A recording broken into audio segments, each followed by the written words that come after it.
Welcome into another Sunday Night Pop Blender Unfiltered number 41, and we're going to get into it tonight. I have a special guest joining me for a little while, and we're going to have some fun tonight, you guys. So, kick back, pour a tall, cool one, or a low, warm one, whatever you do, and join me for a couple hours as we get into some news and be misfits for a little while, because that's what I do best.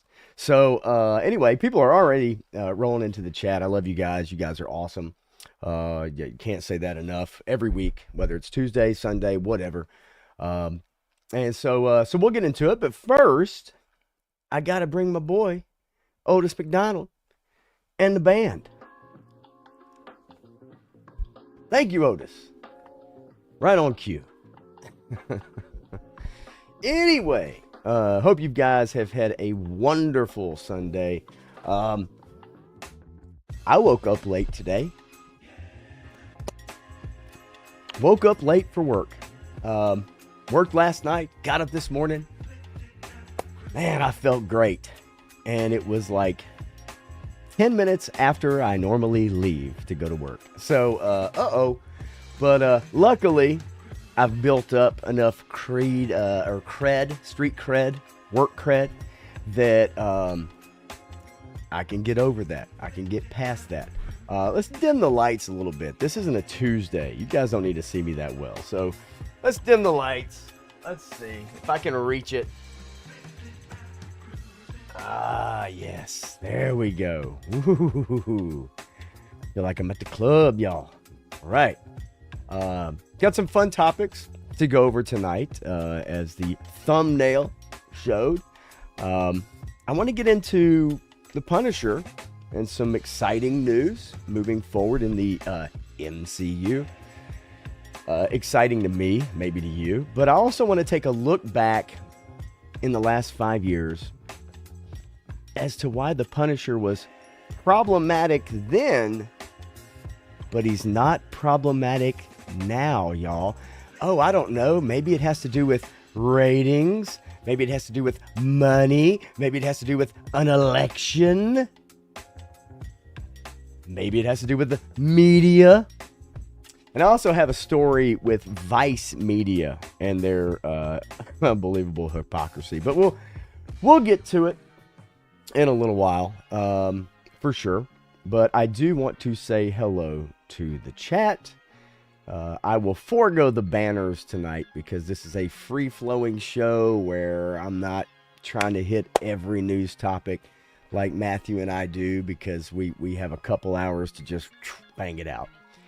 And so, we'll take our time. We'll have some fun. And hopefully you guys are engaged and want to add your 2 cents. By all means, please do. Shane, same time toys. Oh, hell yeah. Hopefully I'm not asleep, but if I am, Replay Squad. You always post that in the comments, dude. Replay Squad 100. It always appreciated, man.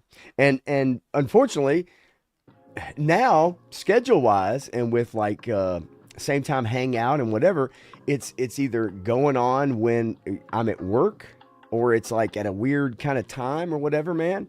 And so I have to become a Replay Squad member myself. That's how it is. Woody Triple Deuce, the figure addict, like button already smacked up and ready to listen to my man Pop. And ready to listen to you, brother. You like E.F. Hutton. That's the way I look at Woody Triple Deuce. He's like E.F. Hutton, man. You got something to say, you probably want to listen to it. Matthew Matson is here as well. And by all means, Matthew, if you have a minute, you want to jump in, you're more than welcome. You know that at any time. So, you don't just have to wrench. You can always, at any time you want to, you are more than welcome to jump in. Dreadnought K6, what is up, man? Yeah, we're gonna get into some Punisher action later and why the Punisher got canceled and then brought back somehow miraculously for Daredevil Born Again. But we're also going to go over the top 100, and we're not going to go through all 100 TV shows, but we're going to go over the top 100 most popular TV shows of 2024-2025. Interesting list. There's some omissions. There's some surprising shows.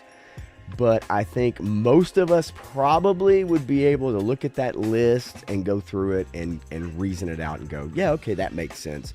And then there's some things that don't make sense. Joe Fan 84, what's going on? I hope you're feeling good. Hope the back is well.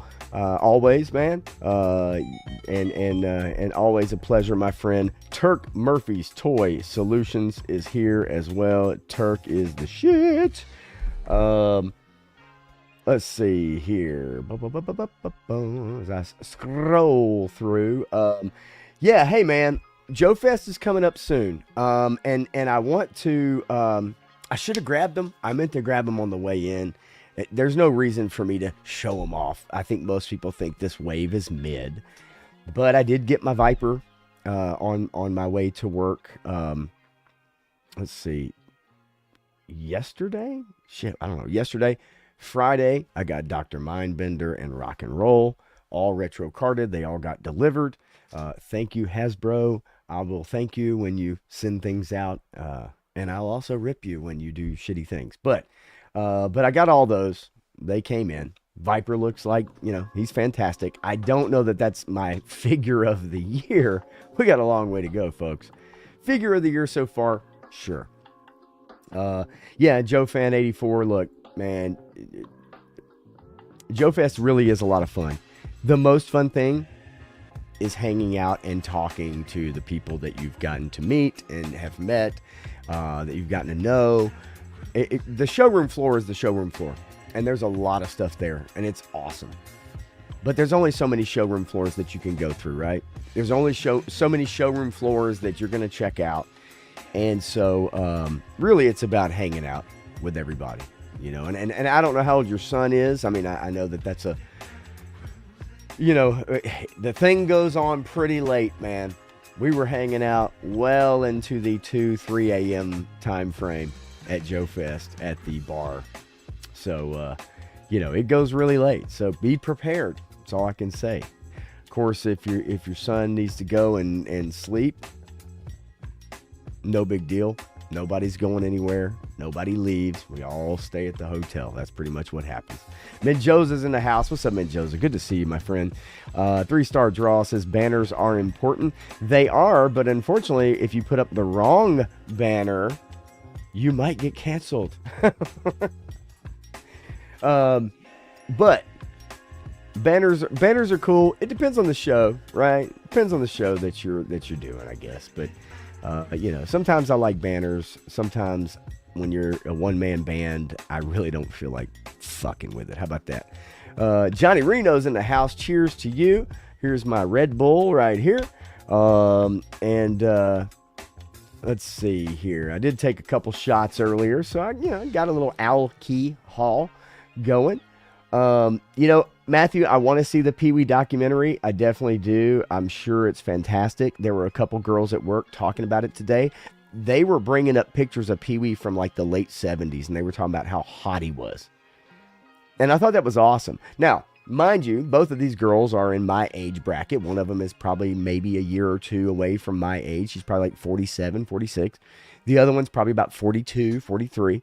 But they were talking about how hot Pee Wee was. And I thought that was pretty freaking awesome. Because, yeah, it's a good-looking man. Look, you don't make it. All right, look, unless you're Ron Perlman, unless you're that fucker from The Hills Have Eyes or whatever he is, the guy with the bald head, the pinhead looking dude that looks like Chunk for whatever, or whoever, or whatever from Goonies. Like, unless you're that guy, right, and you're a character actor, you don't make it in Hollywood unless you have features that are pleasing to the eye. Pee Wee Herman, pleasing to the eye for a lot of people. He also liked to please himself, however, and got in trouble for it. Let's see here. Joe Fan 84 real quick says at Joe Fest, I'm only after 4 things. Classified Leatherneck, which I assume you'll be able to find. Liquidator, and 3 Storm Shadow and Quick Kick via autograph. I can't wait to get some autographs and buy some prints. That's one of my favorite things to do, even though they are not hanging right now, which I would like them to be. And I need to get on that because I'm a lazy son of a bitch. Autographs and prints from people that I love their stuff is definitely what I'm after this year. I learned after going last year, which was my first real big con, so to speak, and it's not even really a big one. I learned what to look for now.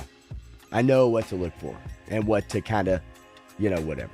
There were some figures that I was really interested in that are back up here. Delta 17 is going to be there with an exclusive Sand Trooper set, I believe. However,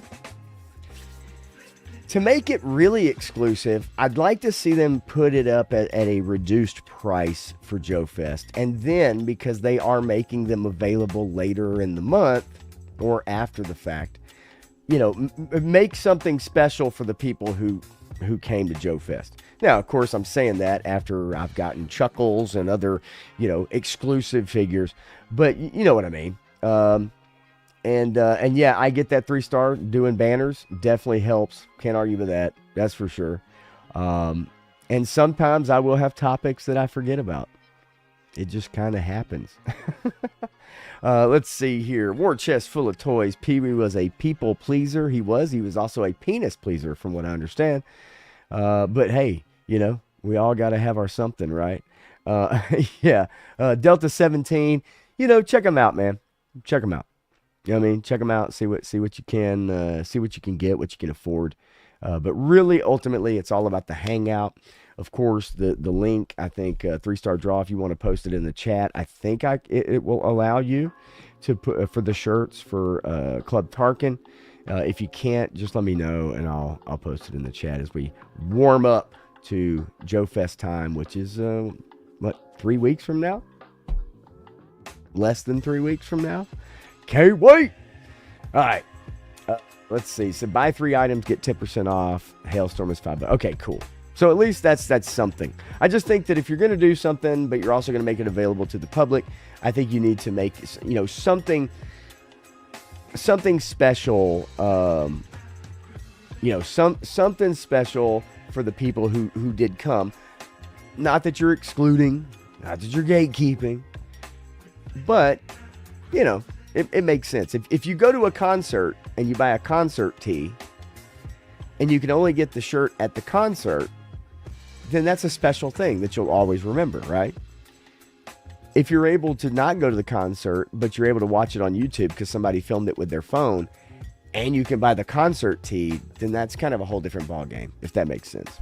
Just kind of the way I look at it. And I agree with you, Dreadnought K6. There's nothing wrong with the gatekeeping. Unfortunately, in the comic and video game and in Hollywood, it seems that the floodgates have been opened, and we are where we are. But anyway, all right, so everybody's here, present and accounted for. If I missed anybody, please don't hold it against me, but if you're going to hold it against me, hold it tight. Got a few stories to get into. I do have someone that I'm going to bring in with me tonight to hang out for a little while and go through some of these things. We've got mainly Hollywood, mainly TV show ratings, a little bit of Disney, MCU news, maybe changing course, delaying some things, Superman, having some issues. There are some stories I want to save that I want to go over with Matthew. However, every day it seems we get something new. Also, the Legend of Zelda movie. It seems they are possibly rumored to make a casting choice that most people that identify as gamers are probably not going to be real thrilled about. That's just being honest. We'll get into that too. So, without further ado, my friend, he's in the dark. I'm going to bring him to the main stage. Make sure he gets a proper intro. Hang on. Let's go. I need some claps. I need some timpani roll.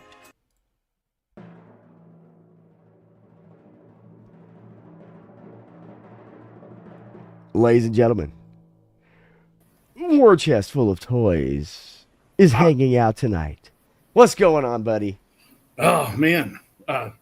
Battening down the hatches, getting ready for another 10 days of rain. Well, that's wonderful. Let me give you a true intro. Okay, let's get back into it. All right, thank you, Otis. You know when to start up, buddy. You're the shit. I love Otis. Otis and the band, ladies and gentlemen. Otis and the Funkeldinkers. All right, so War Chest Full of Toys is here with me to hang out for a little while, go through some of these stories, cut up for a little bit. Again, Matthew, again, if you want to jump in, you're more than welcome. If you got the time, we watched Daredevil Born Again, first episode or two, and had a lot of fun doing that together. So, of course, that invitation is always open. So War Chest is here, and he has no idea, folks. He has no idea what stories I'm going to bring up. Oh, nice. Now, one of the stories, you've seen it in the thumbnail. Punisher is coming into the MCU, and not on TV. This is a pretty big deal coming in, and we're going to get to it here in a little while. But we're also going to get into why did Punisher get canceled? Why did they decide to redesign the logo? Why did they redesign the character? And we're going to get into that too. We'll hold off for a little bit, but we're going to get into that for sure. Johnny Reno, man, I'll tell you what. I don't want the clap. I heard about a guy that got it one time, and that's the last thing I want. But I would like to have the clap sound effect. How about that? Oh God, that doesn't even sound good either. What does that even sound like from a medical condition? What is that sound effect? Okay, Giraffe is here too. I heard a rumor that I'm starting that Bella Ramsey is set to play Pig Gannon in the movie. Oh no, I don't think Pig Gannon has that big of a head. Yeah. It was funny today. I said something. I was like, I guess it's a good thing that we have that lady, and they're like, why? I said, because that means Sloth from the Goonies got laid. Oh Jesus! Oh, right off the bat, holy moly! Just crushing it, and tone it down? no, oh, absolutely not. No, absolutely not. Disgusting. So anyway, so let's see here. How about, man, I got a few really good ones. I got Sony wanting to. Do you want to talk about Sony wanting to stop toxic gamers by putting in a toxic gamer detection software into their and I love the picture that they put up is just glorious. Let's go ahead and let's see here. Let's share it with you. Okay. So I came across this story the other day. All right, for those of you that play video games. And let's see here. Let's see. I'm going to, let's do that. Okay, make it a little easier to read. Okay. PS5 could get a toxic player detection system ran by AI after Sony files a bad actor patent. So, first of all, we have to clarify. What is a bad actor? And what is a toxic player? Sounds subjective to me. It's pretty subjective, right? and it reminds me of YouTube. Because you have to imagine with the hundreds of thousands of videos that get uploaded to YouTube every day. And I did want to say hey to Stanley Eberhard, Neckbeard Nesters. I love it. And Bobby Wold is in the house too, man. He says, you guys look like that old show Max Headroom. Hey, I'm glad you recognize the background. Good to see you guys, man, of course. So, number one, let's define toxic player. So, War Chest, if you go into a Call of Duty lobby, and there's a bunch of 11 and 10 and 12-year-olds that are screaming, talking shit, saying racist shit. Their mom is in the background telling them it's time to eat, Yeah. right? Like, there's a vacuum cleaner, Yeah. So then, how would an AI how would it even begin to differentiate what a toxic player is, unless it's during the match, right? Where there's only 20 players or 30 players. Yeah. But also on top of that, like, it's just so much bigger of an issue than that. It's number one, parenting. Number two, the age group that's playing the game. Why aren't there some type of safeties put into place to limit those children from being able to play with the other players that will have, more adult content coming out of their mouths? There's such a wide, degree of things that could be changed or things that could be monitored to help with that. Yes. But them trying to just lay it down on everybody, I mean, that's whole part of the game's appeal. It's, everyone shit talks even in a baseball game. It doesn't matter what you're playing. Okay, so that's my whole point, right? Like, why the whole idea of regulating someone's speech, especially on the internet, especially in a Call of Duty lobby, right? Like, I get it. Look, if you're playing a game and somebody's harassing the shit out of you, look, it's happened to me on Grand Theft Auto 5. Online with my son. We played online. And we had somebody griefing the shit out of us. Lunchbox Killer, what's up? Good to see you, my friend. I'm going to leave that up for a second. So we had somebody griefing us, and they were talking shit to us. But it's just part of being alive. Yeah. Like, it's also part of being on the internet. Right? And look, I'm not saying it's okay for people to go out there and just say whatever the fuck they want to say. Yeah. But my point is that when you use an AI program to figure out who is toxic and who's not, because you and I let's say we're in a 2-man team and we're the only ones online that can talk to each other. Yeah. And let's say you and I, we know each other well enough, we can joke around with each other, and we say something that an AI determines is hate speech or maybe misheard us. Then what happens if all of a sudden your account gets banned? Yeah. What happens if all of a sudden you can't go back and play a game you've been playing for 13 years because it misheard you and I joking around with each other? Yeah. No, absolutely. And then you get in like, is that going to be everybody? Is that going to be Xbox? Is it going to be Sony? Because, if Sony fucks around, then I'm going to migrate to a different system. Yeah, no, exactly. Then do you want to chase people to go somewhere? Yeah. Uh-oh. We lost him. There he is. You back?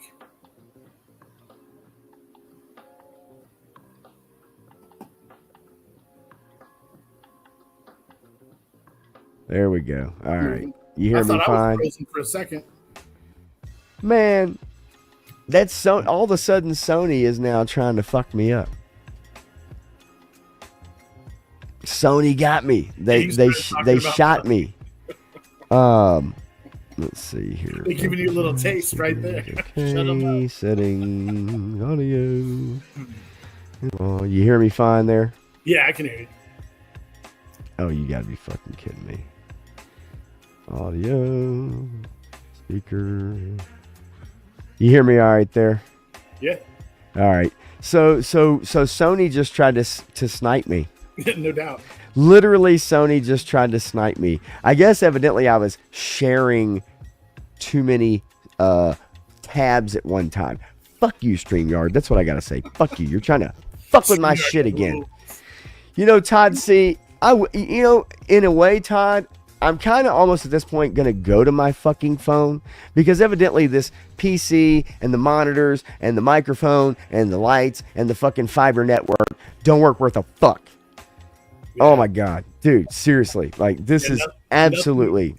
Nothing pisses me off more than paying a premium price for a service that doesn't work, I get fucking psyched. Yeah, no, fucking StreamYards. Christ almighty. No time to chat is in the house. Says Pop, they were griefing you because you need a little more oomph in your heist. Sir, will you please exit your what? Your what? What the hell is that? Your car. Yeah, no, they don't do that. They just blow the shit up. And then you have to respawn. That's what it is. Okay, we'll see if we can get to this damn thing as Tony's Figs rolls in. What's up, you hoser? Yeah, you might be right, Todd C. Let me. So if you guys don't understand, I'm also doing my OnlyFans at the same time. I also have a cam that's down below the desk right now that's streaming to my OnlyFans account. It's like so. Like, this just proves once again that Pornhub will fuck your phone up. Damn it. Seriously, though, Dave, you want to see me get pissed off. I have had more trouble out of StreamYard and the fiber shit. Okay, let's get back into it. Damn it.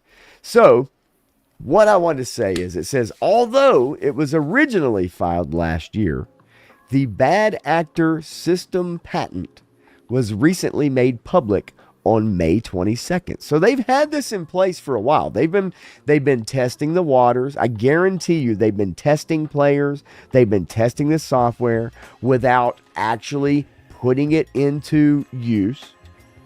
And so it says, according to the patent, the feature would rely heavily on machine learning to AI to gather data on a user to determine whether their account gets flagged. As far as what is deemed bad actor behavior, the patent goes into pretty detailed descriptions. Okay, one of the examples, and let me ask you guys out there, you play video games, do you guys quit games early? Do you play Madden? Do you quit if you're getting fucking beat? Or if you're on Call of Duty or Fortnite and you're getting beat, do you quit? Now, I'm not accusing anybody. I'm not saying you guys do. What I'm saying is this is how they're going to, this is how they've designed this software. So it says, one of the examples is a user quitting a multiplayer game early. Now, what if your internet cuts out? Like what the fuck I just had. Or maybe you have to go to work, right? And you just got to cut out. So that's one instance, a pro, con, whatever. A bad actor may quit an instance of the game during a round in order to seek another instance. That's, I guess, lobby hopping, right? Like, if one's too tough, maybe you're trying to find another one where you might be a little better, whatever. It says it's called rage quitting. Yeah, we've all heard that. So apparently playing a game too much without using chat features may also trigger the system. So what about players who don't like to talk to anybody else, but they like to play online? Yeah, those people are worthless. So I'll say this, though. That's a lot of people. It is. That's a lot of people who just want to play games and they really don't want to engage with the chat or whatever. They just want to play because they love playing online. They love the thrill of the multiplayer, Twitch shooting aspect or building aspect or whatever. So it's going to label you as a problematic player if you don't want to engage in the chat, which I find really fucked up. That's really messed up, yeah. It says a bad actor may be identified if they have a lower ratio of play to chat than is normal within the game. So in other words, if you're not a talker, this AI may identify you as someone who needs to have your account banned or checked. And that's fucked up. And it also says that, again, a machine learning model may be used to correlate chat density during gameplay in order to identify typical levels. Well, what's a typical level? Yeah, I can kind of understand that to a point. Like if you're wanting to get into a game and play and you don't want to play with players that don't talk, then you can put that on a preference. Right. And you can have preferences set. Because, whenever I'm lobby hopping in a game and I'm trying to find other people to play with, if my friends aren't online or who I normally play with, like, I have a bad problem. Like if you're playing games like Fortnite or Apex or even, just anything, if you're not playing with a team that communicates and knows how to sandbag and press, like you're not going to get anywhere. You're not going to earn as much. You're not going to, So Right. I kind of get it to a point, but that's a preference. It shouldn't be a ban, or it shouldn't be where you eliminate people from playing. It just says, if you're not going to talk, then you play with these guys. 100%, right? Like, I get the idea of wanting to encourage multiplayer, but then are you encouraging multiplayer, but you're also encouraging control of speech? I mean, are you encouraging, are you controlling what people say to each other, but you want to force someone to have to talk? Yeah. I mean, it's just a weird position to be in. But also, here's the one that really got me. It says the patent also says that sending a friend request too early on PS5 may also make you a bad actor. Inviting private chat outside of a game context after relatively few interactions in game. That shit is... What if your friend just got a PS... Uh-oh. They after him again.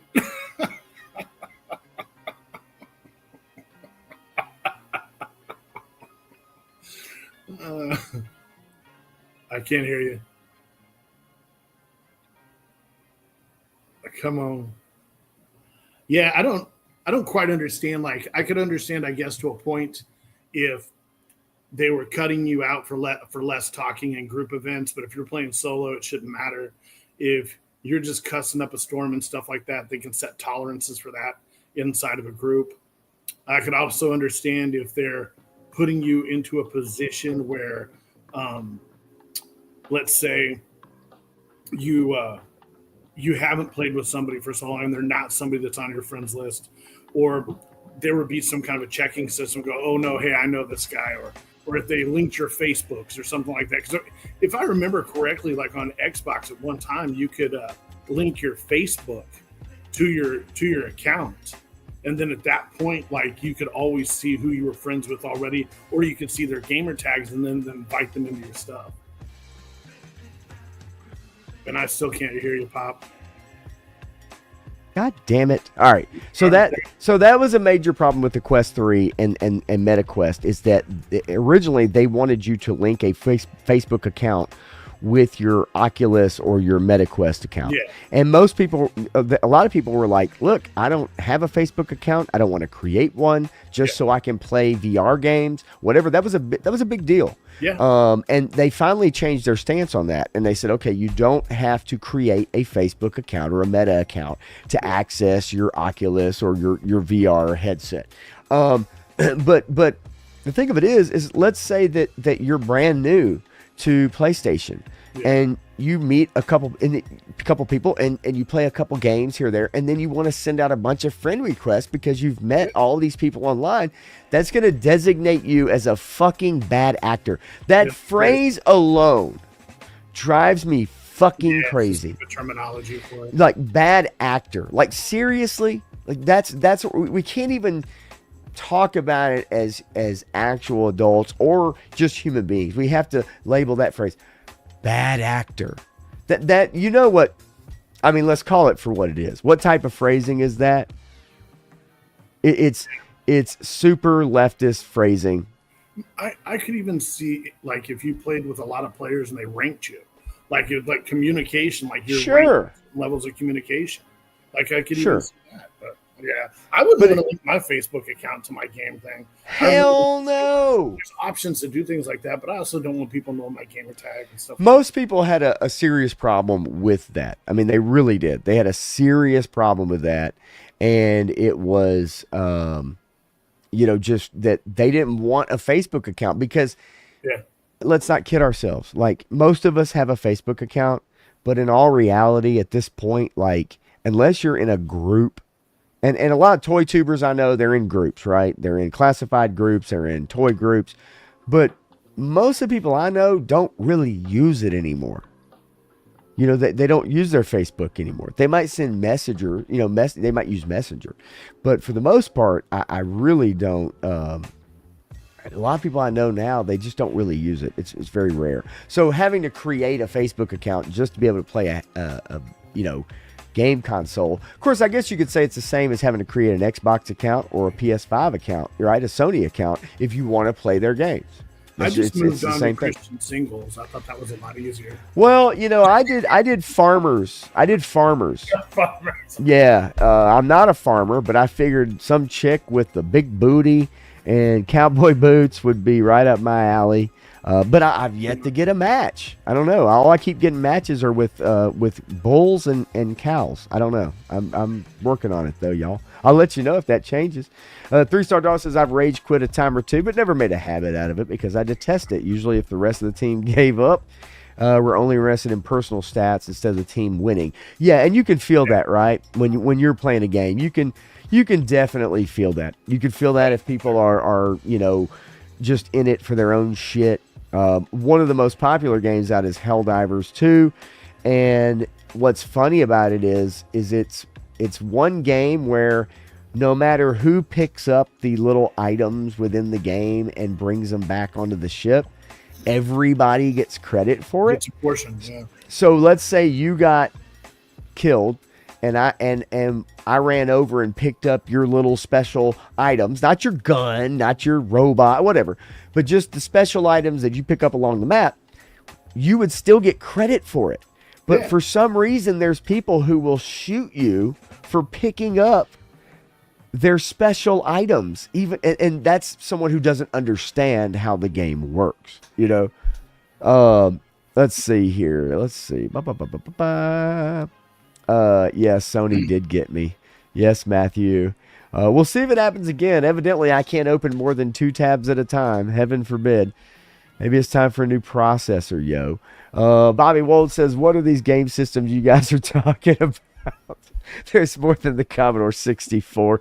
I had a buddy that had a Commodore 64 back in the day, and we thought he was the shit. Shit. We thought he was the shit, man. For real. I started off on a ColecoVision. Dude, we had a ColecoVision. Had Pong. And that was it. You know what I mean? Just Pong. Johnny Reno says, when people say bad actor, I think of people like Ron Perlman. Thank you very much. Robert Downey Jr., Alec Baldwin, Mark Hamill. Then Johnny Reno, you and I are on the same page. You don't like Ron Perlman? I mean, have you not seen Ice Pirates? Don't say gay. Gay. Say gay. Have you seen that video? Yeah. Yeah, that shit's ridiculous. Yeah, Ron Perlman lost a lot of my respect when he put that video out. That shit was unbelievably ridiculous. Real Grievances. God damn, son. Real Grievance making a comeback after about a year and a quarter. I attached my my Facebook to Pornhub just in case I find a video. What is that too? It says whenever they start making fun of Pornhub, and they said, why does Pornhub have a share link and a like button like a grading system? Because you know who I need to share this with? Grandma. She needs to know this video is. I about died. But for sure, that stuff's crazy. Yeah. Bad actor. That's a bad terminology for that. It should almost be like a participation score of some kind. This guy participates. This guy doesn't. This guy goes off the wall and says too much, racy shit or runs his mouth. I can't see why anyone would hold anybody accountable for not wanting to talk so much. Maybe they just like to play on their own. But for the most part, I guess it just depends on what you're signing up for. If you're playing Call of Duty, everybody's going to be talking shit. Everybody's going to be shooting people in the face, teabagging. Okay. This shit, dude. Here's my friend Pop Linder signing up. I'm about to fucking punch StreamYard in the face. I'm about to punch StreamYard's face and my computer's face. What the fuck? G.I. Jetman's in the house. What's going on, buddy?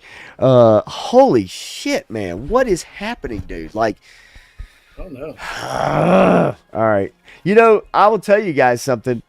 If I have to go to tablet only or phone only, I fucking will. I'll do it. The shit's going to be ugly and the mic is going to sound like shit, but I'll do it. let's see here. All right. So anyway, I just thought it was interesting because I'm like, Sony has had this patent going on for a while, and then they are just announced it just in the last week, week and a few days.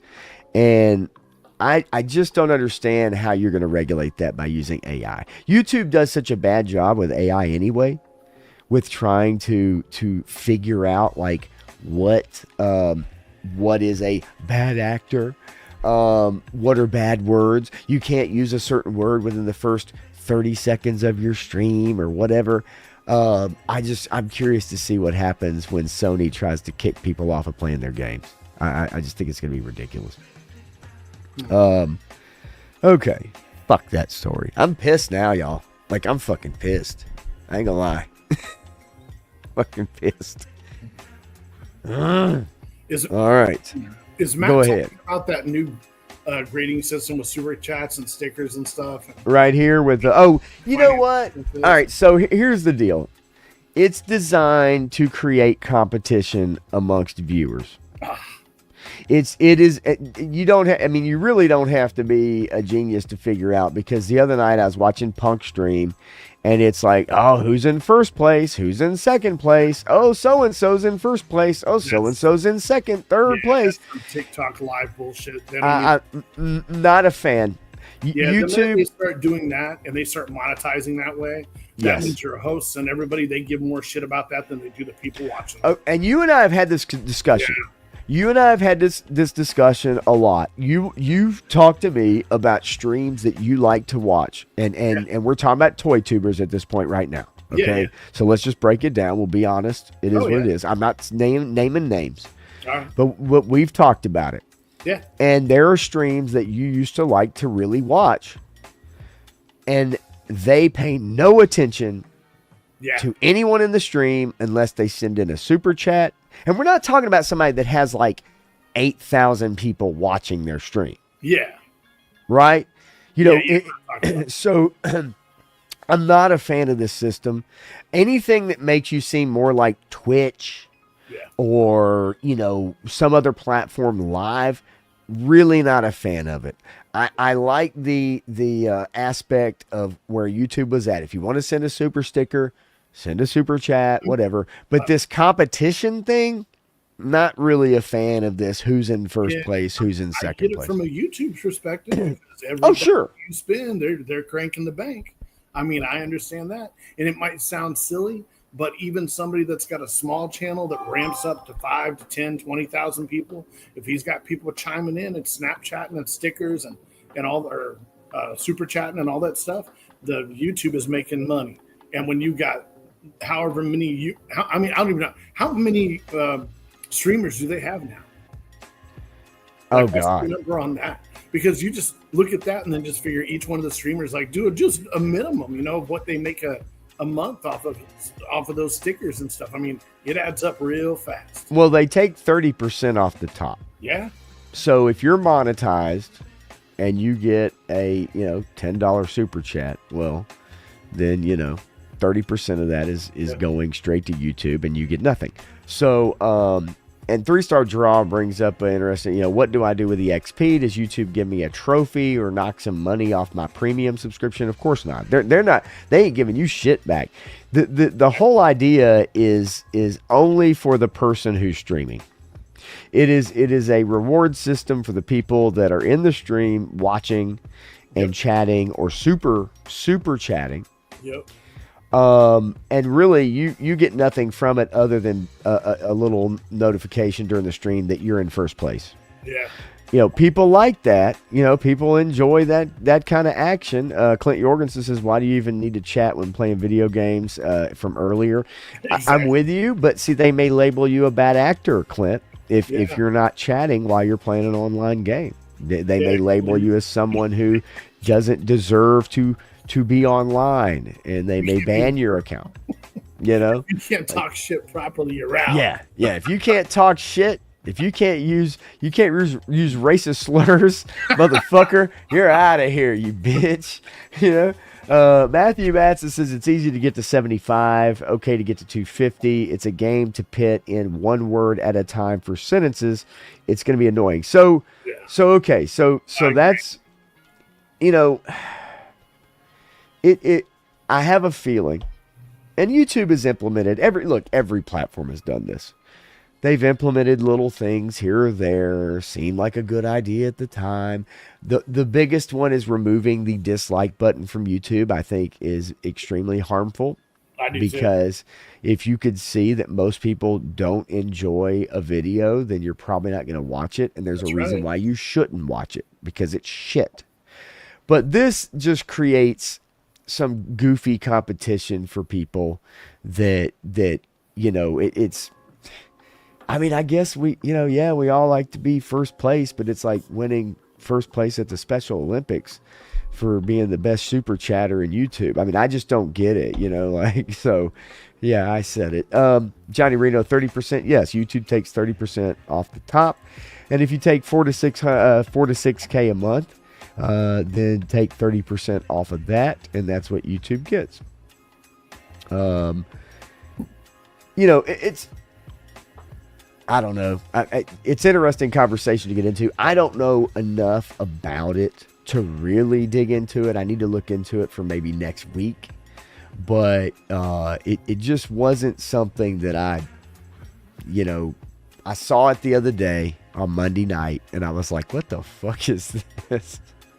And it reminded me of Twitch. It reminds me of bits. And all the...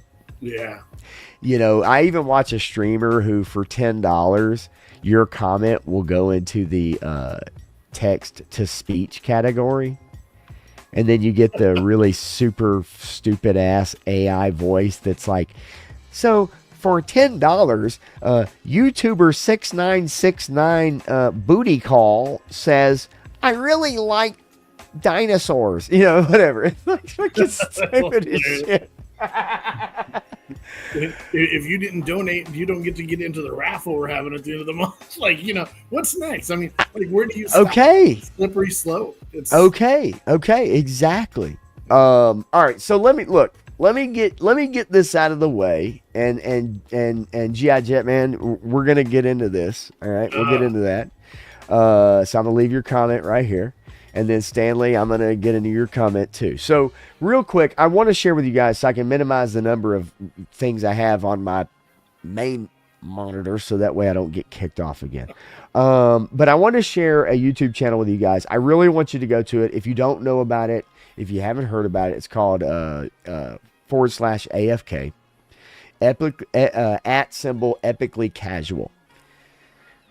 This is some of the funniest Star Wars content I've ever watched in my life. It is, this shit is amazing. They had a series called, like For the Empire, I think, or some AFK. I know what that is. That shit is some of the funniest shit you will watch. There, you can watch season 1, season 2, season 3. They're all about 50 minutes long. It's CGI. It's done in like Unreal Engine 5. And it is some of the funniest Star Wars content I've ever watched. I absolutely just, I can't tell you enough about it. Like, I want you guys to go sub to the channel, watch their shit. It is, the talent it takes to make this, they are able to use stormtrooper helmets to convey emotion. And the voice actors they get to convey that emotion are unbelievable. Absolutely unbelievable. And I saw them a few years ago. You've seen these guys? Mm-hmm. So I saw them a few years ago with like season 1 or something like that. And I remember it like, you know, coming out. But I went back and I watched, and some of the stuff has come out in the last, you know, few months, 1 month ago, whatever. And this is some of the best parody Star Wars stuff that you'll find. It's unbelievable, man. And so before I get kicked off, I wanted to share this site, AFK or /AFK @epically casual on YouTube. check this shit out. Check it out tonight. I guarantee you guys are going to love this shit. You're absolutely love it. I actually accidentally found these guys looking for Chad Vader, grocery store manager. Oh my God, Chad Vader. A buddy of mine asked me, he was like, hey, what was that grocery store Darth Vader thing? And I was like, oh, it's Chad Vader. And that's how I found Chad fucking Vader. Chad Vader. Damn. Man, Chad Vader, that was some good shit. That was some good shit. But yeah, really though, you guys need to check this out, man. You will laugh your ass off. It is absolutely hilarious, man. And so I want to at least, let you guys know. I'll put the link in the chat just so y'all can check it out. It really is some pretty funny stuff, man. I really enjoyed it, and I've been watching the hell out of it the last couple of days. Okay. So let's get to these comments real quick, man. And I'm gonna throw this out to you. Let's see here. Okay, first of all, G.I. Jetman. What's everybody's think on the new Karate Kid movie? War Chest. I know you hadn't seen it. Okay, I'm sure of that. Yeah, don't think it's that yet. Have you seen any reviews of it, or do you have any thoughts about it? I think with the success of the TV show, and a lot of people really loved it. I think I've watched all except for like the last 2 seasons, and I enjoyed it. Like my favorite scene in the whole thing was when they go and they find Silver, and he says, "I was really messed up on cocaine and terrorizing a kid back then." That whole scene just made me laugh so hard I couldn't quit watching it. That's good. But I kind of think like it's a death rattle. It's the end of the Karate Kid. Machio's trying to cash in whatever he can, whatever's left, and that's it. Sure. It's one last, let's make some money off of this. And I think you're kind of right. I also, from what I understand about the movie, is that it has nothing to do with what everybody just watched with the TV show. Facts. It is basically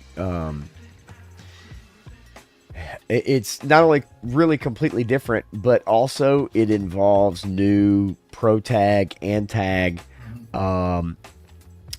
because they chew up a lot of screen time with the first story, so to speak, is that it really minimizes the rest of the movie, and there's just not enough time to develop the characters. And then Daniel LaRusso's character gets brought in.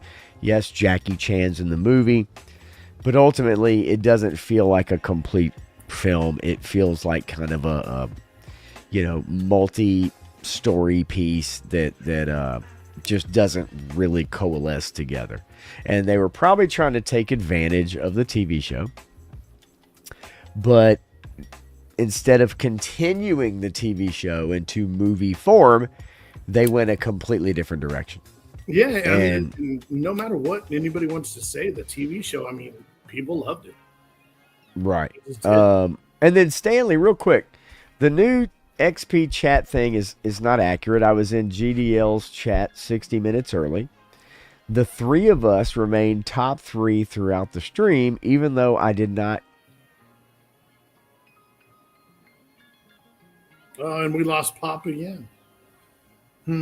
Even though I did not chat as much as the others along the way. I finished it for you, buddy. Yeah, I don't know why you guys would all stay top 3 if you didn't chat as much as you. Yeah. Maybe there's a delay, kind of like StreamYard is. Maybe it takes a little while to catch up with what it's doing. I have no idea.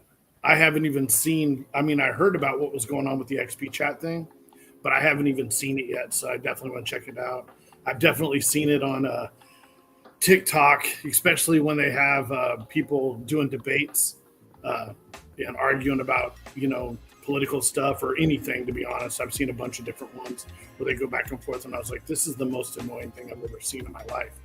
And then you've got all these kids going out of their way trying to start these arguments and try and make those situations like, I don't know. It's mind-boggling to me that anybody would sit there and watch that. And it's even more disturbing to think that, maybe you're 15 to 16-year-olds sitting there and just, consumed by it, and how already like high school and stuff like that can become popularity contests and everything else. And now they've just added another thing in on top of, kids that are just trying to get through school and move on with their lives and their education. It just, to me, all that stuff's kind of mind boggling that I don't know, it just kind of warps everyone's reality. Yeah. It's kind of like turning everything into a game show. People are now trying to be influencers more than ever. And it's just, I don't know, man. It's disturbing to me to see that. But I'm gonna go outside after I turn on. Yeah, no doubt, Bobby. That's hilarious. Hopefully, Pop will be back in a second. But yeah, what's everybody else think about the Karate Kid situation? I think it's kind of sad that a lot of those people worked really hard on that TV show and they're getting cut out of the movie situation on it. I think that's kind of shitty too. And I mean, that's Hollywood, but can you hear me all right? I can hear you. Yeah, so I don't know what the fuck, my camera just cut the fuck out. I can't see you. That's kind of a blessing, I guess. Everybody gets to see me. Let's do this. Let's see. Let's put let's see here. Man, if I could convey to you how pissed off I am right now because I'm super OCD. Yeah. And I mean, I'm hard to book, you can't really get me on the show. That's a true story. Yeah, I'm like super OCD about this stuff. So when shit doesn't go right, I get really fucking pissed off. So let's see. Let me go. How do I put my avatar up here? How about that? So I may have to just be off camera. It's a bummer. I know everybody doesn't want that, and I get that. I hate it for y'all that you can't see this beautiful face. But let's see here. Edit name, edit audio avatar. How the fuck do you do this? Are you on your phone now? No, I'm not. I'm actually on my mic. I just don't know how to. I really don't know what's happening. It's getting pretty frustrating. Let me hop off real quick and see if it's just having two of us on the stream. No, it has nothing to do. No, absolutely nothing to do with you. It has everything to do with my system having issues. That's what I tell the ladies. It's nothing to do with me. It's all about well, yeah, story of my life. I am actually, though, I'm serious. Like, I'm looking for how do you get just your avatar layout? I don't know. I don't get it. Virtual background. There you go. Okay, there we go. All right. Fuck it, you guys. I'm fucking going with this. Suck my dick. God damn you, StreamYards. Go fuck yourself. All right, so anyway, we're just going to roll with yeah. Hilarious. All right. Anyway, all right. So let's see. Let me hide that. Let's just keep going. We're just gonna power through, my friend. That's what we're gonna do. We're gonna power through. Okay. So recently there was a stream or a showing of James Gunn's Superman. And they are having to make course corrections to make it less goofy.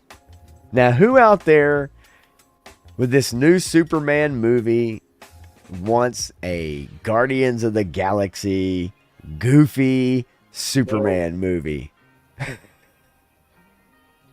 Who's wanting the Guardians of the Galaxy, Superman crossover, goofy, jokey,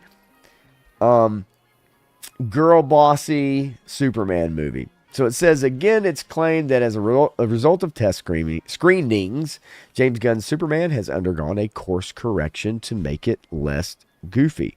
Yeah. Now, back in December, this was brought up. And they probably started to kind of work on some of that. It's been reported that there have been test screenings that have not gone well for executives and also maybe for friends and family. It says it's been claimed that Gunn has put in jokes meant as political jabs, which includes a bit about Lex's mutant troll monkey army. the plot about fake news, as well as putting in jokes making fun of the Snyder Cut. So, without going too further into this, the one thing that I will say is, why make a movie that when someone watches it 10 years from now feels dated? Yeah, that's kind of foolish. You know what I'm saying? Like, why make a and Matthew, I read this already. I had it saved since like the other day. But and don't worry, you and I always have plenty to talk about, that's for sure. But I think, why make something that feels dated? Why make something that you can go back and go, oh yeah, that was 2020. Yeah. That was 2016.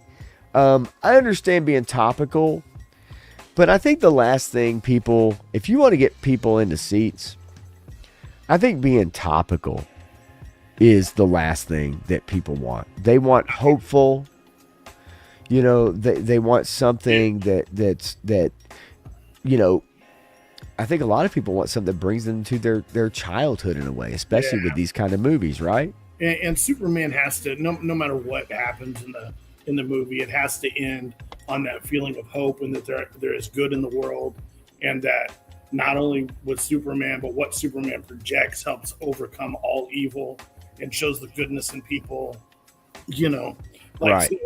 So like when you get all that goofy shit, I don't think that's gonna fly very well. But I mean, I'll end up seeing the movie at some point, but I'm not going out to the theater to watch. I could care less. So. Yeah. Let's see. Wait a minute, Matthew. This show is not just politics. Like, I'll bring up politics on a Friday night, but I'm not just going to bring up politics. I mean, I will talk about entertainment.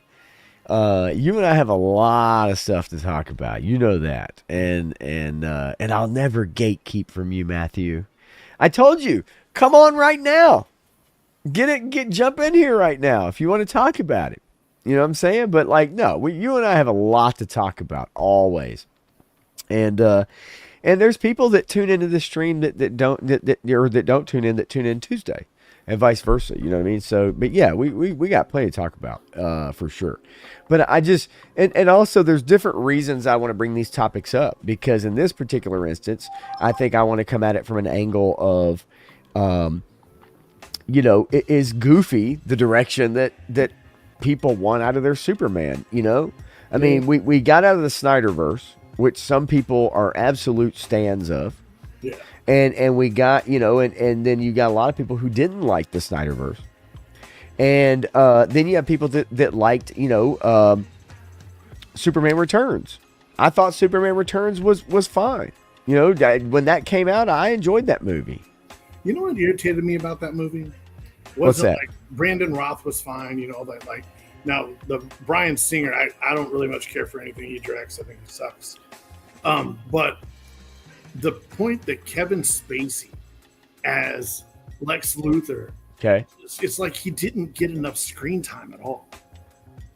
Yeah, not enough to really truly maybe develop what they wanted to develop. And yeah, I get it, because like, look, okay, compared to this movie, and we don't know yet, we haven't seen it, but compared to the things that are being reported, it's kind of like, looking back at that one, yeah, I would have liked to have seen maybe a little more Kevin Spacey, a little less, I know this will sound terrible to maybe some people, a little less of Brandon Routh trying to be Christopher Reeves.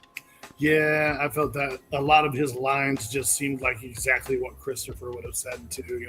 Like it really did feel a lot like a Donner film in some aspects. Right. I enjoyed it for what it was, more than and as much as I like, Henry Cavill. Yeah. I'm not gonna lie, I didn't enjoy him as much as Superman. And I know a lot of people would really maybe push against that, and maybe he looks the part. Yeah. And maybe that's Snyder's directing. Yeah. Or Joss Whedon, I don't know. But I didn't like him as much as Superman as a Yeah. lot of people talk about. There's some parts of that movie that, like, I think Nolan had a good script. I think that the whole beginning part of Snyder's cut, everything that was on Krypton, I was like, Yeah. I want to see that. Like, that's a whole movie on its own. Like Right. Russell Crowe, Krypton, Zod. I mean, everything that went down with Krypton, that could have been a complete movie on its own before they even introduced Superman. Parts of Nolan's script that bothered me was like Superman not finding out who he was until he was in his 30s, and Okay. not learning how to fly, and not All like, right. and I just sit there in my brain, I'm like, number one, I go, if I was a teenager and I found out I could do some crazy shit, I'd be testing myself all the time. Like, what's the next high thing I can jump? Of course you would. We all would be doing that, Like, we right? experiment like crazy. Yes, we all would be doing that, Yeah, without so, a doubt. so to me, I thought that portion of it was kind of foolish. Him not having the Superman outfit, totally understood. I kind of like the way they found the ship, and the ship was more of a, there were several things I really loved.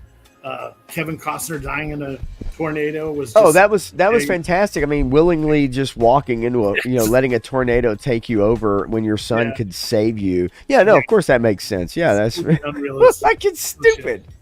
Yeah, there were some things about it I didn't like, but I mean, for the most part, I really like, and I did like the aspect of how people treated him like Jesus, like a Messiah of some kind, or like, Yes, because you're going to have those people that just can't, mentally move past the thought process of that.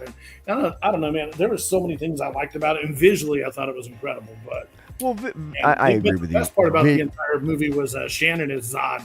That dude is insane. I don't think agree. they could have casted Zod better. I agree with you, Aaron, and I think that was probably one of the best parts about it. But I mean, I know a lot of people really do enjoy Man of Steel and BBS, and but I just didn't get out of it what I think a lot of people did. As much as I like Henry Cavill, and as a guy, as a guy that's taken on roles that I like and I appreciate, but I did not get out of it maybe what everybody else did. But there's still things I like out of those movies, like you said. Yeah. So okay, you know what? Let's get political. There's a Legend of Zelda movie coming out. I don't know anything about this. So well, rumored to be in the never mind. Yep, there you go, buddy. So here you go, Matthew. We'll talk politics. A trans Zelda, Hunter Schafer casting rumor sparks queer joy across the internet. So rumored to play Zelda, the princess, is a trans actor, Hunter Schafer. That has been the rumor mill going around right now. It is the hot thing on the internet, and I just have to say, I think we're getting into ridiculous times when I just okay. So I'll say this, and what I said at work when I talked about this story to somebody earlier today is that, let's see, most gamers are between the ages of 12 and 35. They're overwhelmingly white and overwhelmingly hetero or asexual if they are under the age of whatever, 15. They are not into this. They're not cool with this. They don't want this. They don't dig this. It's just the fucking truth. So I don't really care what you identify as. I don't care what you think of people thinking about you. I don't give a shit. This is not what gamers want. And the people who are going to be watching this movie are gamers. Yeah. So let's get past the bullshit. Let's quit trying to pretend. Let's quit playing fucking nice with each other. The bottom line is if this is true, this will be a really bad signal for this movie, because there's a lot of people who will not go see it. No, period. not at all. They won't support it on principle. Now, again, this is on Yahoo. All right, look, I don't go to Yahoo for my news. I would hope that it's just bullshit rumors of some kind. And you know what? I think that it is. But again, who knows? It was rumored that there was going to be a black guy playing Snape in the Harry Potter TV series for Max, and well, okay. So guess who was cast as Snape in the Harry Potter TV show? So, Oh, did they cast a Oh, different? 100, yeah, 100%. Severus Snape is a black guy, and it's going to get really interesting. And it's not. I have, of course, I have nothing against. I don't give a shit. Yeah, But if you're talking about the books, you're talking about certain phrases, you're talking about certain things happening in the books. If you're trying to stay true to the lore and the material, there's some shit that goes down that and like visual that people ain't going to be okay with because of that decision. yeah, Just on the surface.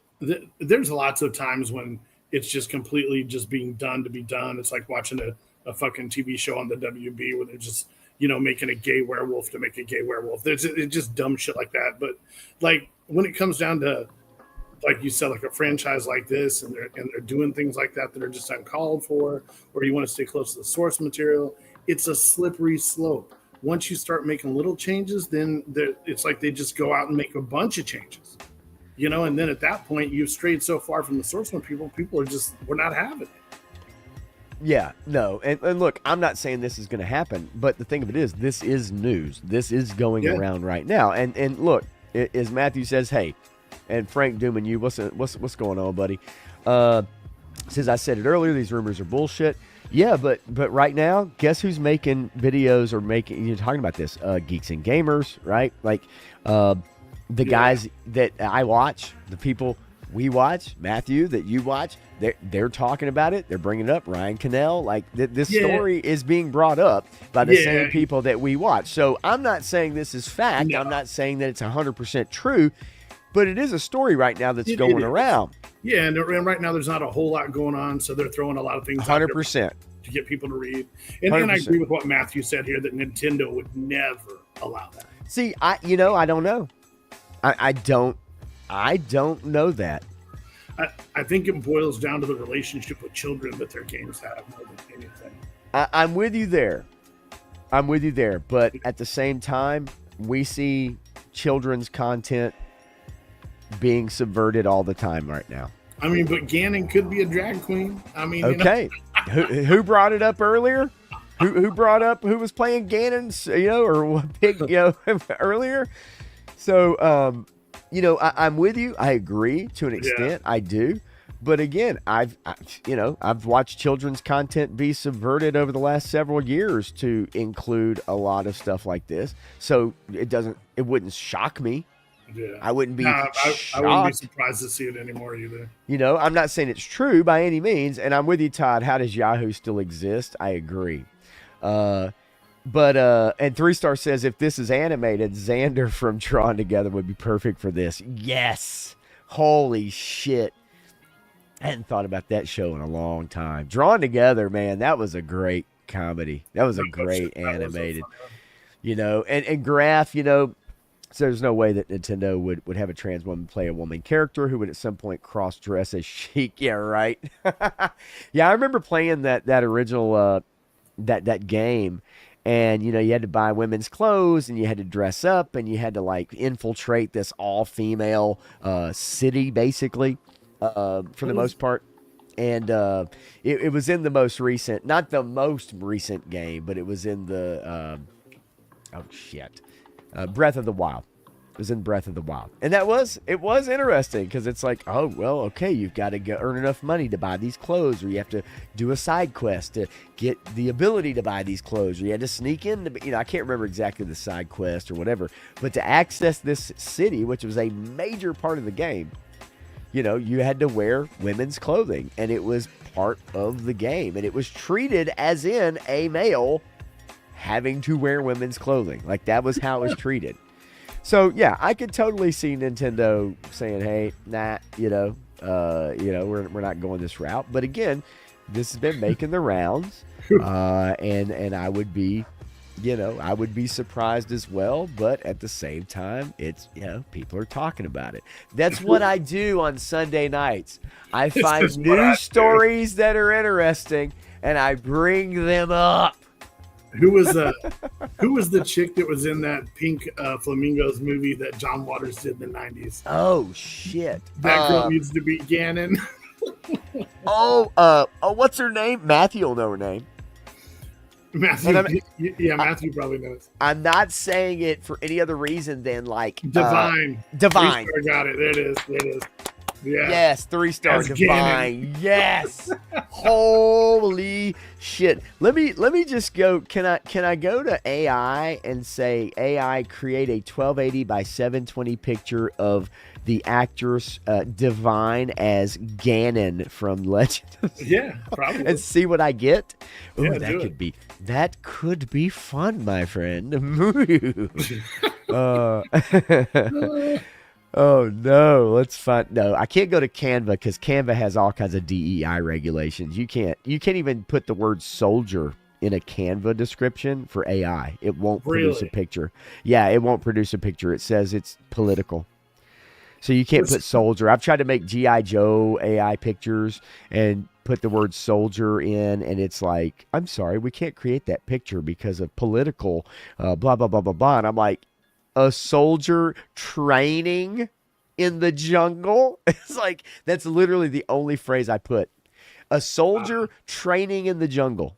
And it was like, I'm sorry, but we can't recreate this. It's like, what? So Night Cafe it is. Night Cafe. Anyway, all right. We'll play with that in a minute, towards the end, just for funsies. But yeah, I've got some of the goofiest. AI is evil. Yeah, it's fucking Terminator. He's like, no, Terminator, get the fuck out of here. Yeah, I get it, man. I get it. Some people, they are just not about that shit. Let's see, real quick. All right. Well, I was type something. Create an image of the actress Divine as Ganon from the Legend of Zelda. Let's see what I get. It's not gonna do it because this shit is stupid. I already know. Oh, I've got one that'll build it. I'll put it Oh. Yeah, that's definitely not it. That's literally like, this is like Viking Warrior.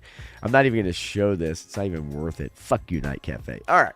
So anyway, let's see here. Let's bring up another story. Shall we? Oh, I know what it was. Let's see here. I want to make sure I get my ducks in a row, you guys, as I look through the chat real quick. Okay, so I showed the Vice article earlier about the Sony PS5 bad actor patent. And what's funny about it is it's kind of an article complaining about controlling, speech and controlling people, and they were not in favor of it. We didn't go through the whole article.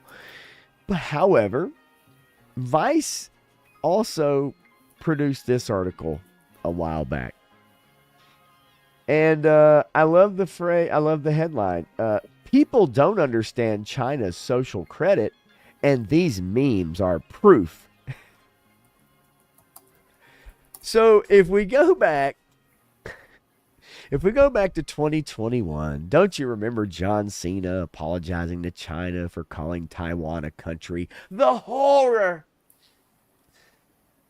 So this is a Vice article trying to make you understand that China's social credit system isn't as bad as it seems like over here in America. If you just do good deeds every day, you gain points. But if you drive without a license, well, you lose 30,000 points. I find Vice to be one of those companies that just really, whatever is good for them, they'll ride the wave. But I love it because they're like, if you remember the memes about China, they're really not true. And then they go to shill for China's socialist credit behavior score, right? Their online social credit system. The are you compliant score? Are you compliant? And if not, you may not ever be heard from again. That's right. This is obviously the same country that has atrocious human rights laws and, Uyghur people. I said Uyghurs. Don't try to change my speech. Locked up in concentration camps. But heaven forbid we misunderstand their social credit system. Did you get us a picture? Yeah, it's working on it. It's chewing on it. Is it? All right. Chew away, baby. Chew away. But, yeah, so basically, Vice back in 2021 was trying to shill for this social credit system and saying that, hey, citizens, they get 1,000 points to begin with. And I love that, right? Because when we assign point values to anything like YouTube with their new, rating system for super chats or whatever the fuck, right? It's like, well, hell yeah. If there's a rating system, you give me some points, I'm all in. I'm in it to win it. And so it says these systems are partly the source of some myths about the social credit system, including a widely shared graphic that depicts a point-based digital control system used to police citizens in every sphere of society. To be quite honest with you, I firmly believe that. I think it happens in this country. Wow. Maybe not to the extent that people believed in 2020, but I do believe that there are powers at play that, it's about keeping people in their place. Politicians being at the top of the heap. But basically, now listen to this, okay? Listen to this shit. In reality, not many people care about these scores since participation is voluntary. So it's voluntary in China. Okay, first of all, that's bullshit. It says it also doesn't bring major negative consequences. I also believe that's bullshit.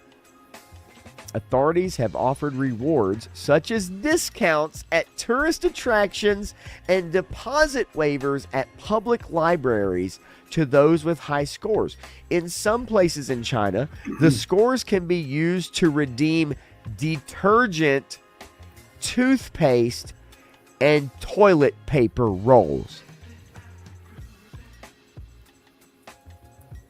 So if you have a good social credit score in China, you can redeem it for detergent, toothpaste, and toilet paper rolls. What some would call necessities. So be a good boy. Here's your detergent. Here's your fucking toilet paper.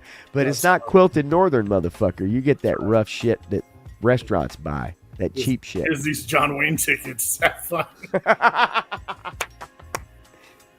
I find it interesting that, and we see it all the time, like magazines and news entities that will shill for China. They'll go to bat for China. And again, this is an old article. This is from 2021. It says, but at least for now, the type of ideology control depicted in the popular memes takes place outside of the actual social credit system in China. Internet users could have their social media accounts shut down for commemorating the Tiananmen Square crackdown in '89, or for posting images of pro-democracy protests in Hong Kong. Celebrities could have their online presence wiped out if they're accused of being unpatriotic. Fear of government punishments has led to pervasive self-censorship on the Chinese internet. And yet this is an article telling me that I don't understand the social credit score.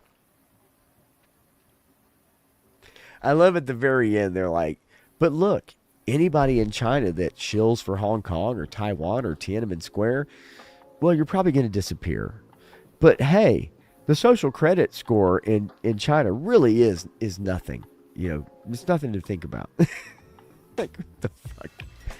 I did also want to bring this up, though. Did you see this? What is it? So you remember when Trump got elected, the big deal about Elon Musk was that somehow he did the Yahtzee salute. Oh, jeez. Right. So have we seen Cory Booker? Have we seen Cory Booker, folks? Cory Booker evidently has come under fire for Yeah. Oh, wait a minute. Oh, hang on. Let's pause it real quick. Okay, right from the heart, I need to right? max the bedroom that shit right there. Right? And I love this girl over here. This classic. That's a classic. That's classic. Right Yeah. no! But immortalized forever. Let's watch the salute. Let's watch the salute and let's make sure. How do they compare? Okay, how do they compare? Oh, well. Oh, you know what I've been told? I read a thing earlier. Cory Booker's fingers are spread apart, so that makes it different. See, his fingers are spread apart right there, and that makes his salute. This is a waving motion. Yes, his salute is different because his fingers are spread apart, where Elon's fingers are together. So, Cory's okay. Here we are. Look, the happy face, angry face. Spot the difference. Yeah. It's amazing what we pick and choose, right? Which we're going to get into with the Punisher here in a minute, because evidently after 2020, it was deemed that the Punisher symbol was not okay because it had been co-opted, just like the Otay symbol, right? Otay, buckwheat, got co-opted by some fucked up groups, and therefore no one can use the Otay symbol or the Punisher symbol, right? Because it got co-opted by people that most people don't agree with and don't give a fuck about. So we'll get into that in a minute. I did also find this meme quite interesting as well. There is a podcast. I think it's going to be, it just happened. It just happened May 31st. Connecting with Young Men. This is a podcast that is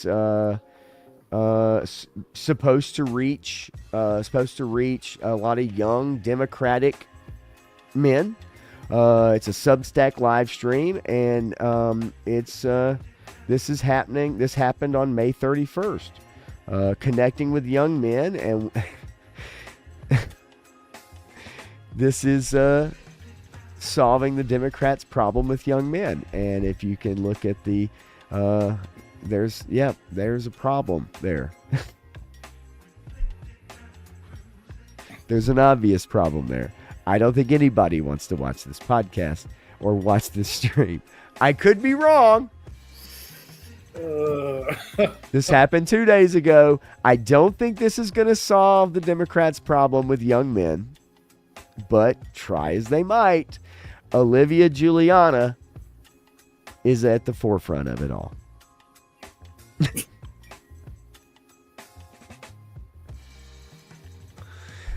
There you go, Matthew.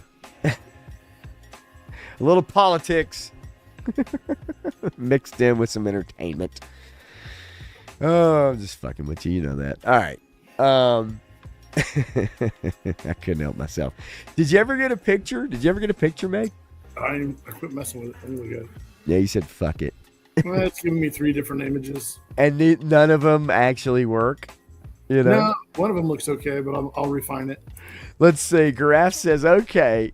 Oh, God. Which of these 3 would you least like to have connect with you? You already know, my friend. You already know.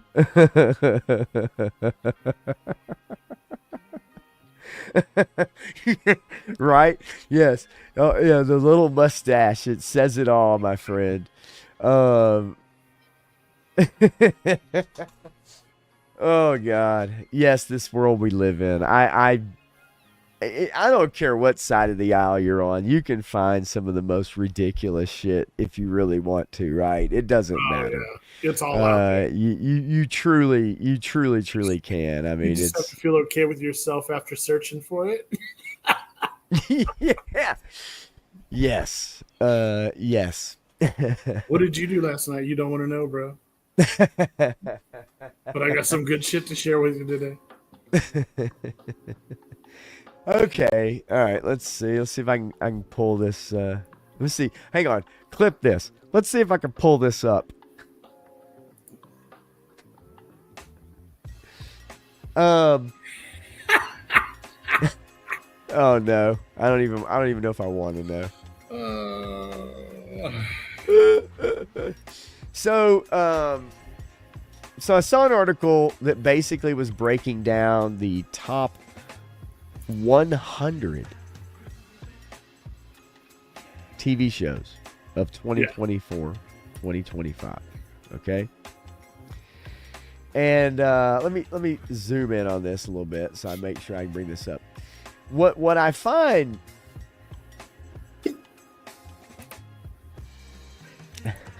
I'm sorry. If anybody watched the fucking Equalizer with Queen Latifah, don't even get me started. I'm gonna fucking laugh at your fucking ass. If that show is on your agenda, it got canceled. Thank God. Because I can't watch 60-something-year-old Queen Latifah pretending to run down a subway platform after some criminals, okay? I'm sorry. I can't do it. So I just wanted to share this without going into crazy detail. Oh, no, let's. So Squid Game was basically the number one show 2024, 2025 total viewers. 27.1 million total 35-day viewing. Adolescence also on Netflix. I'm not familiar with Adolescence. I know about it. I have not watched it.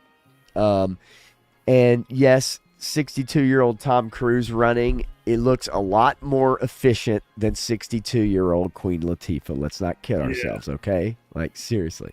And I know you are. Tracker on CBS. So network television. So here's something that I find. I want to bring this up with you too. Network television, man, like that. It was a tried and true standard for just decades. And when the streaming caught on in 2020 and COVID and everybody felt like, oh God, we've got to have our own streaming service.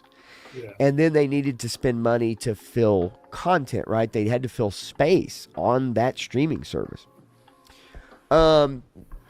Network television, man, like who watches network TV anymore? Really? Yeah. Does anybody watch CBS or NBC? Is there a Tuesday night appointment viewing that you really have to jump into, anymore? I just don't see it. I don't think it happens much anymore. Yes, there's your CSIs and your, shows like that here or there. But Reacher, number 4, Prime Video, 17 million, on a 35-day viewing chart. High Potential, I've never, ever heard of this show. Yeah. High Potential. Yeah, Jetman says I do. I watch network TV. I'm guessing there's a couple shows here and there. I know my mom likes to watch Matlock on CBS, which has the Kathy Bates version of Matlock. Bluey probably is the number one show just across all mediums, right, Bobby? Landman, number 7, that very popular on Paramount Plus. Then check this out. The Lyle and Eric Menendez story. I watched that. I mean, that got big views. I mean, I remember when it happened. And of course, documentaries like that, we like to go back and watch because they're that's the whole reason. I remember I was in a junior in high school, I think, when that all happened. And we had in current studies and stuff like for history, I was in like an extra history class, and we used to just go over all current events and stuff. I mean, it's fun to go back and revisit stuff like that, and if somebody does put together a really good documentary, then obviously that can be extremely valuable watching. Oh, for sure. 100%. And so I'm with you there. Adults 18 to 49, basically Squid Game. This list looks pretty much the same. White Lotus, though, that's a show that I'm familiar with, but I'm not familiar with. If anybody in the chat has watched the White Lotus, let me know. I've heard it's very good. I keep seeing stories about it all the time. When I bring up entertainment sites and stuff to thumb through stories to bring up, I see the White Lotus is one that continually comes up in my mentions. Now, Miss Rachel. Do you guys know who Miss Rachel is? Bluey is not shit compared to Miss Rachel. And I'll tell you why. Because as I go to YouTube, and I'm going to pull up Miss Rachel. Miss Rachel is a children's content creator. And if we just look at Miss Rachel's views, okay, 7 months ago, 157 million views. 5 months ago, 109. Let's just go. Let's see here. Let's go to the channel. All right. Now we're not gonna. Hi, friends. No, we're not doing that. But let's look at the videos, and we're just gonna look at it from latest. 3.1 million, 61 million, 109 million, 42 million, 161 million, 157 million. These views are fucking unbelievable. 265 million views. This is someone who's living a very good life right now. An extremely good life. Bluey ain't got shit on Miss Rachel. This is unbelievable. And yes, Miss Rachel, she would. If I laid it out to her and I just said, okay, me and you in the dark, no kids songs, yay or nay, she'd probably say yeah.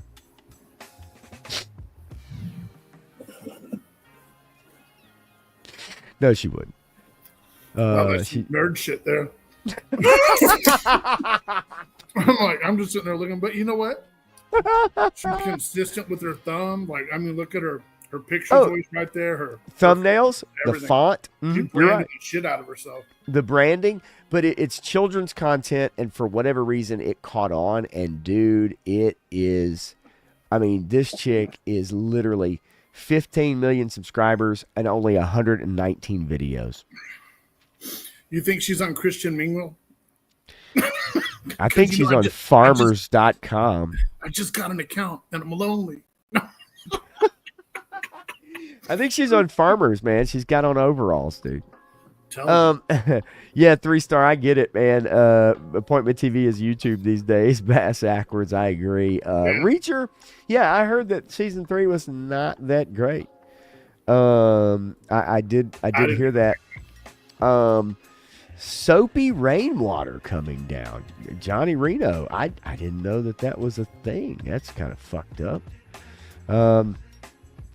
Yeah, no, I'm with you, Bobby. Bluey. It is extremely popular, but this is amazing. This site, this YouTube channel is 119 videos, dude. I don't even know how many videos. How many videos do I have? I have 134 videos. That's a lot.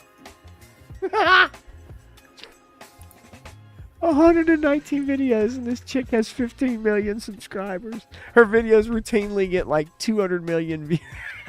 Oh my God. That is insane, man. That is insane. That's the way to let people babysit your kids. Well, I'll be honest with you too. And yeah, Garaf, you're right. I think I need to be more consistent with my thumbnails. I need to just make Miss Rachel thumbnails. I hope not, Johnny Reno. It is but it wouldn't surprise me, right? It wouldn't surprise me. There's so many things that happen in people that get famous. I was watching the story of that dude who did all the Tony Montana impersonations. Jin Kid. His name was Jin Kid. He did the Skyrim impersonations where he impersonated like NPCs in Skyrim, and he would just like walk into a sofa and continue walking. And the dude like shot his freaking girlfriend, and he's serving life in prison. And he was like a huge YouTuber. So shit happens. It does. What's that? Canon pictures are in your Facebook. Oh, sweet. Let's see. Reacher season 3, better than 2, better than 1, says Matthew. 3 stars says, I got almost 300. I need to do some children's content, apparently. Yes. So every video that you do, every review, instead of starting it out with this is an adult toy collecting channel, you need to start it out with this is a children's toy channel. That's how you need to do it, 3-star, right? Let's see here. What am I? Oh, God damn it. You fucking son of a bitch. Oh, my God, Matthew. Okay, Matthew, here we go. Johnny Reno hit 50 subs today. Hell yeah. There you go. Hell yeah. Keep it going, baby. So let's share this picture right here. This is the lovely actress Divine as Ganon in...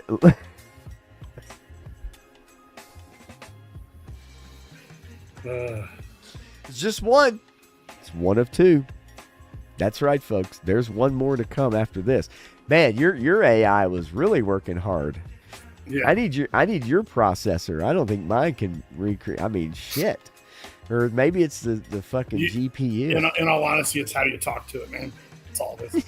It really is. It's how you write your descriptions. I think you're right, man. It's all your prompts. I think you're right. I think you're absolutely right. That is, Divine. And as a kid, I remember Divine, and it was like taboo, like, yeah. You're supposed to stay away from that. Let's see what wait, hang on a minute. What are you sending me here? There we go. There we go. That looks like B Author. Yeah. That's what I thought. That's fucking Golden Girls Ganondorf. Ganondorf.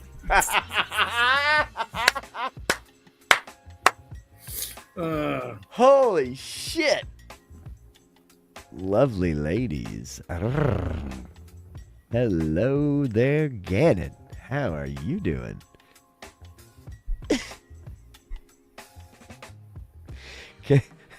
Can I put together... Oh, wait. Can I be the centerpiece in your Triforce? Jesus Christ. Instead of an Eiffel Tower, they call it a Triforce.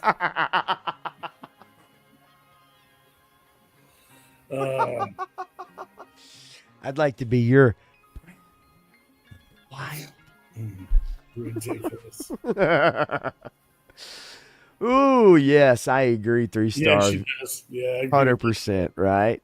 Octopus, yes. Now we're getting there. Octa dry pussy. Oh, no. That is definitely not a lot of vagina. Did you see that? That the guy who played Pee-wee and Porky's died? Oh, shit, really? Yeah, because he passed away the other day. Damn it. Yeah, all these people from my childhood. Yeah, it's that time. It is that time. It's called getting old. Yeah. It sucks. I've lost 2 aunts, 2 uncles, and a sister in the last 13 months. It's crazy. Damn it. Yeah, Damn it's it. crazy. All right, look. Let's get into this shit. All right. We've been cutting up. We've been fucking around. So I Googled something earlier, and I want to share it with you guys because I think this shit is stupid as fuck. I Googled why Marvel changed the Punisher. Yeah. I wanted to know, and this is what I got. This is the answer I got, and I'm going to read it to you guys. Marvel changed the Punisher's logo primarily due to concerns about the original logo being appropriated and misused by extremist groups, particularly the alt-right. This appropriation led to calls for the removal of Punisher merchandise, as the logo was being associated with hateful ideologies.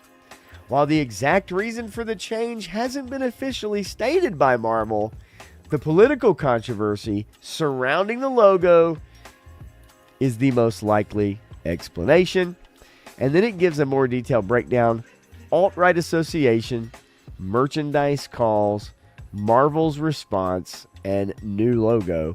And of course, the new logo, if you guys have seen it. Now they've since, they've kind of backtracked a little bit on this shit. Yeah. But I'm gonna bring it up because what they did is they tried to make it like he's a ninja. They took the guns away. They gave him the swords. And they tried to reboot the character. I mean, look at. Did you read the Hand of the Beast storyline though? You know what? I didn't. And here's the deal. It's So good.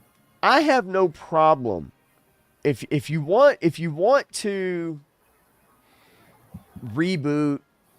Look, comic characters have been rebooted for decades. Yeah. But I don't think we've ever seen a wholesale complete logo change because X. Does that make sense? Yeah. But in a lot of ways, though, the way they did this with the Hand of the Beast storyline is it wasn't really like he discarded the logo. He became something else. And as he becomes the Hand of the Beast, he gets all these demonic powers from the hand. Okay. And the story's insane. Basically, they bring his wife back and reanimate her to make Frank like happy, but also kind of put him in a prison with that. And then it really tells like an entire backstory, which I won't get too far into, but it starts talking about how Frank has always been dispositioned and basically groomed to become the Hand of the Beast. So here's the deal. Let me ask you. Let's say moving forward, are you cool with this being like the character here on out, or being like a different take or offshoot? It's just a different chapter in Frank's life. The story is concluded at the end of this, and then basically Daredevil becomes the Hand of the Fist, and then basically Daredevil and Punisher have an all-out fucking war on each other, which is crazy. But if you get a chance to read the Hand of the Beast storyline, you will really enjoy it. It's really good, and I understand like in the comic books like how they put it all together, and that's great. Okay. Do I agree with them getting rid of the original Punisher logo for the time being, and the reason they did that? No, not really. I think that was kind of fucking bullshit. But I mean, as far as the story goes, it blends well with the story and it makes sense. But as far as just a thing that Marvel did to appease everyone or whatever, no.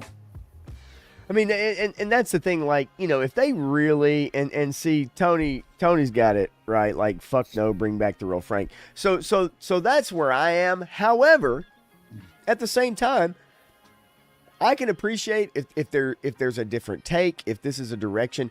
I think the problem I had with it is the reason why they went with the direction they did. Now, could they craft something good out of it that came out of it that's a good story like you're talking about? Yeah, it's awesome. Then that's cool. Usually that doesn't happen. Yeah. Right. Usually that's not the case. Yeah. When you do something out of reasons that really are very, I'm not saying disingenuous, but you know what I mean. Like, But go ahead.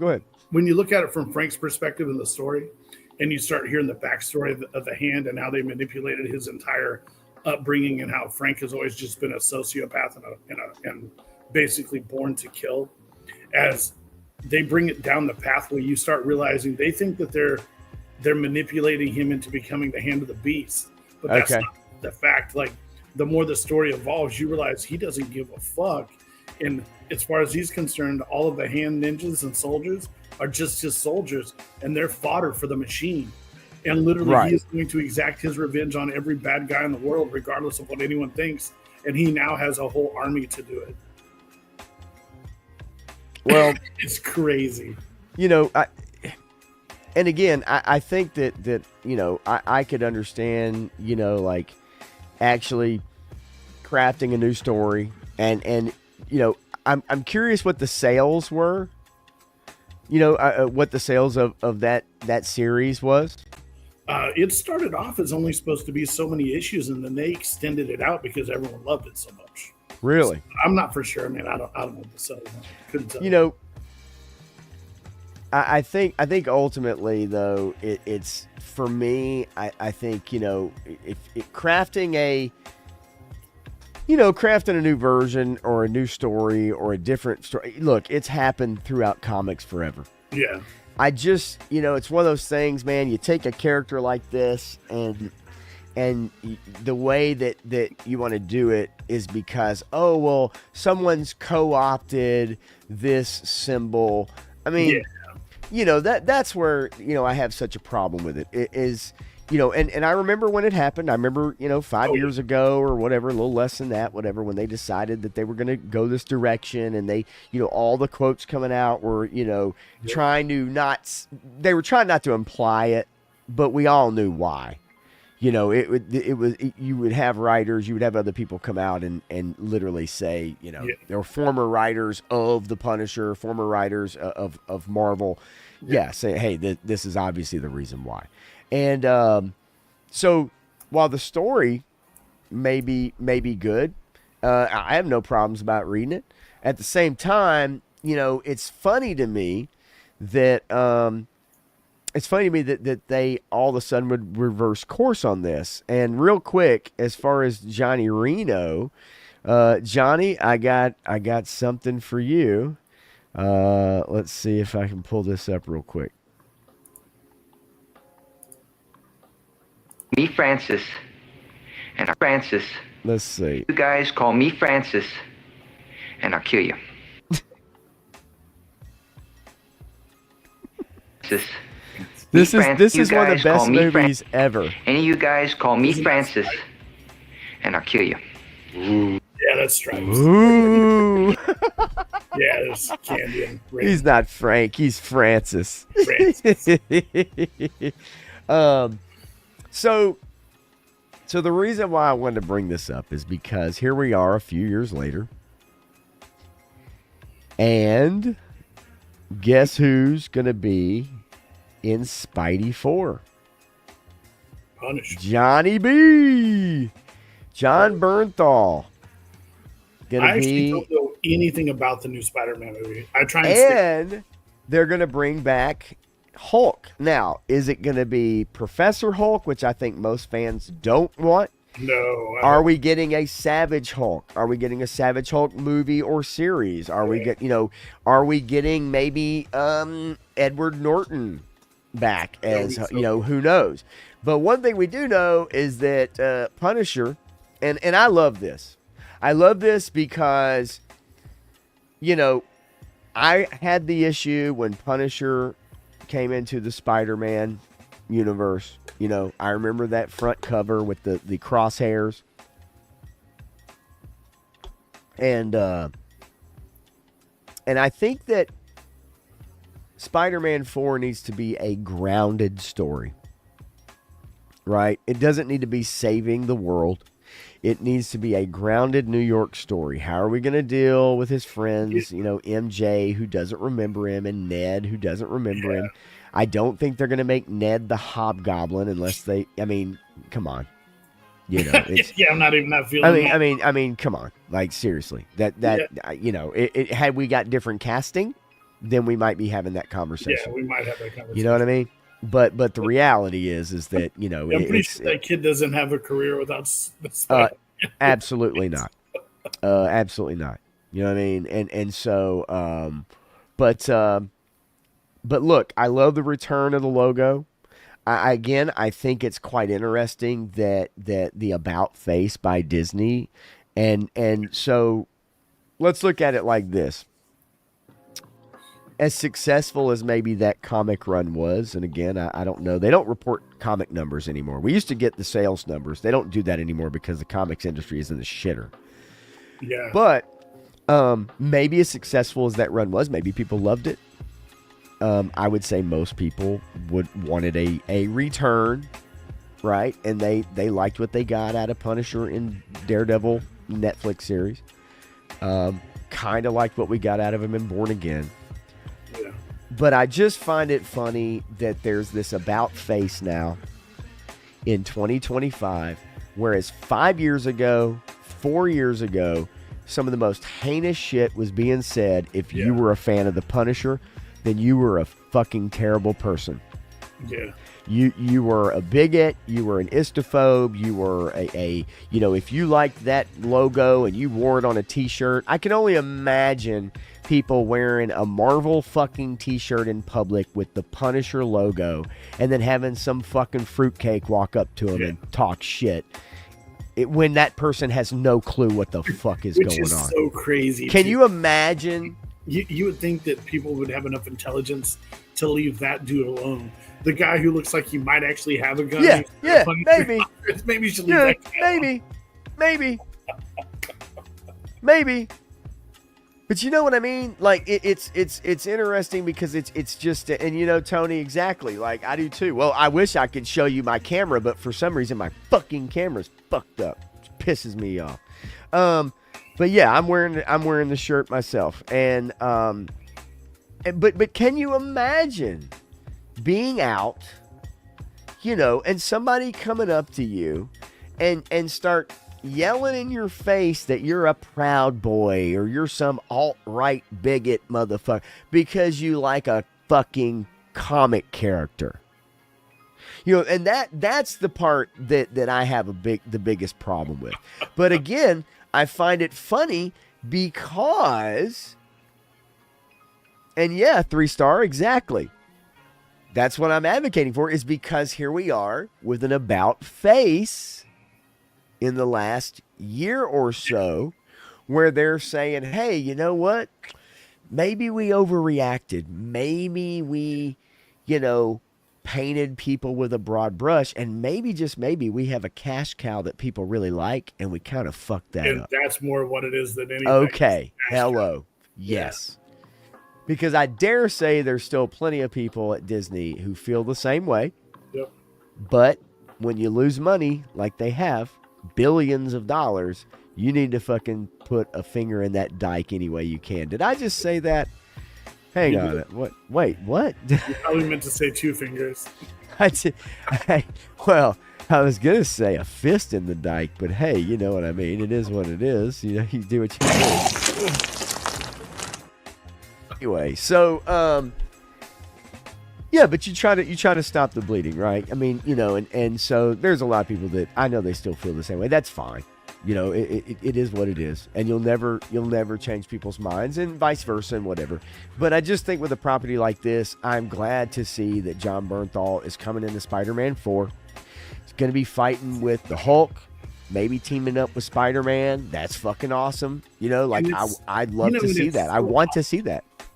So, like, for me too, like, even looking at the Spider-Man movies, which I have mixed opinions on pretty much all of them, but it just seems like there's one thing that really hasn't been done through those movies, is you got your first one, which I think the first one was probably the best one that he's done. I do like the way they did Mysterio for some reason, especially the way they did the movie effects with. I thought that was fun. I mean, it wasn't my favorite, but I thought that was cool. I dug it. I got what they were doing. How whenever him and Mysterio would have a fight in the comic books, it would be all illusions and stuff. Right. So I always wondered like how that would translate into film, and I think the guy that did that really nailed it. But the thing that Spider-Man hasn't done through all of these films, really, with the exception of kind of the first one, is that he's not really grounded. Like, he's not that street level hero. Exactly. And they immediately threw him into Infinity War. They immediately threw him into Multiverse. They immediately, like, he hasn't had like a real grounded, like super grounded story. And that's what I was saying earlier. It's like, I'm hoping that's what this is. We don't need an end of the world story. I think that's why a lot of people like Thunderbolts, because like, as much as I thought it was fine, But I've talked to a lot of people here in the Yeah, it was last couple okay. weeks, and a lot of people I've talked to really liked it. They loved it. They enjoyed it. They're like, oh, it's a return to form. You hear that all the time.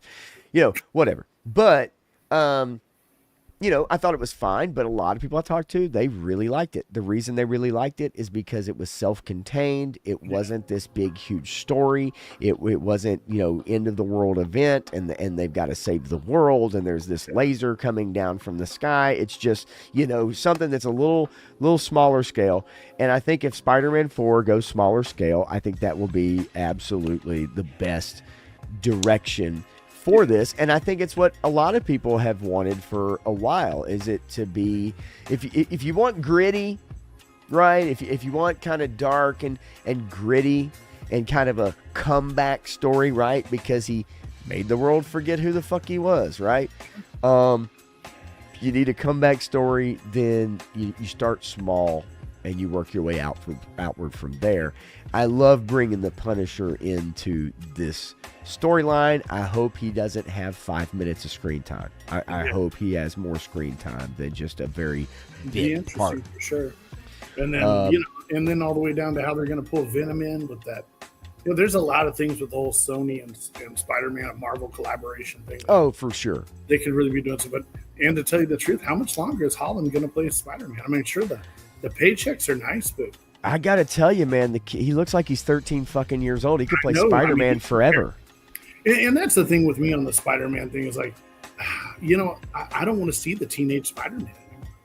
Like, I'm past all. Like, I do not want to see Spider-Man in high school.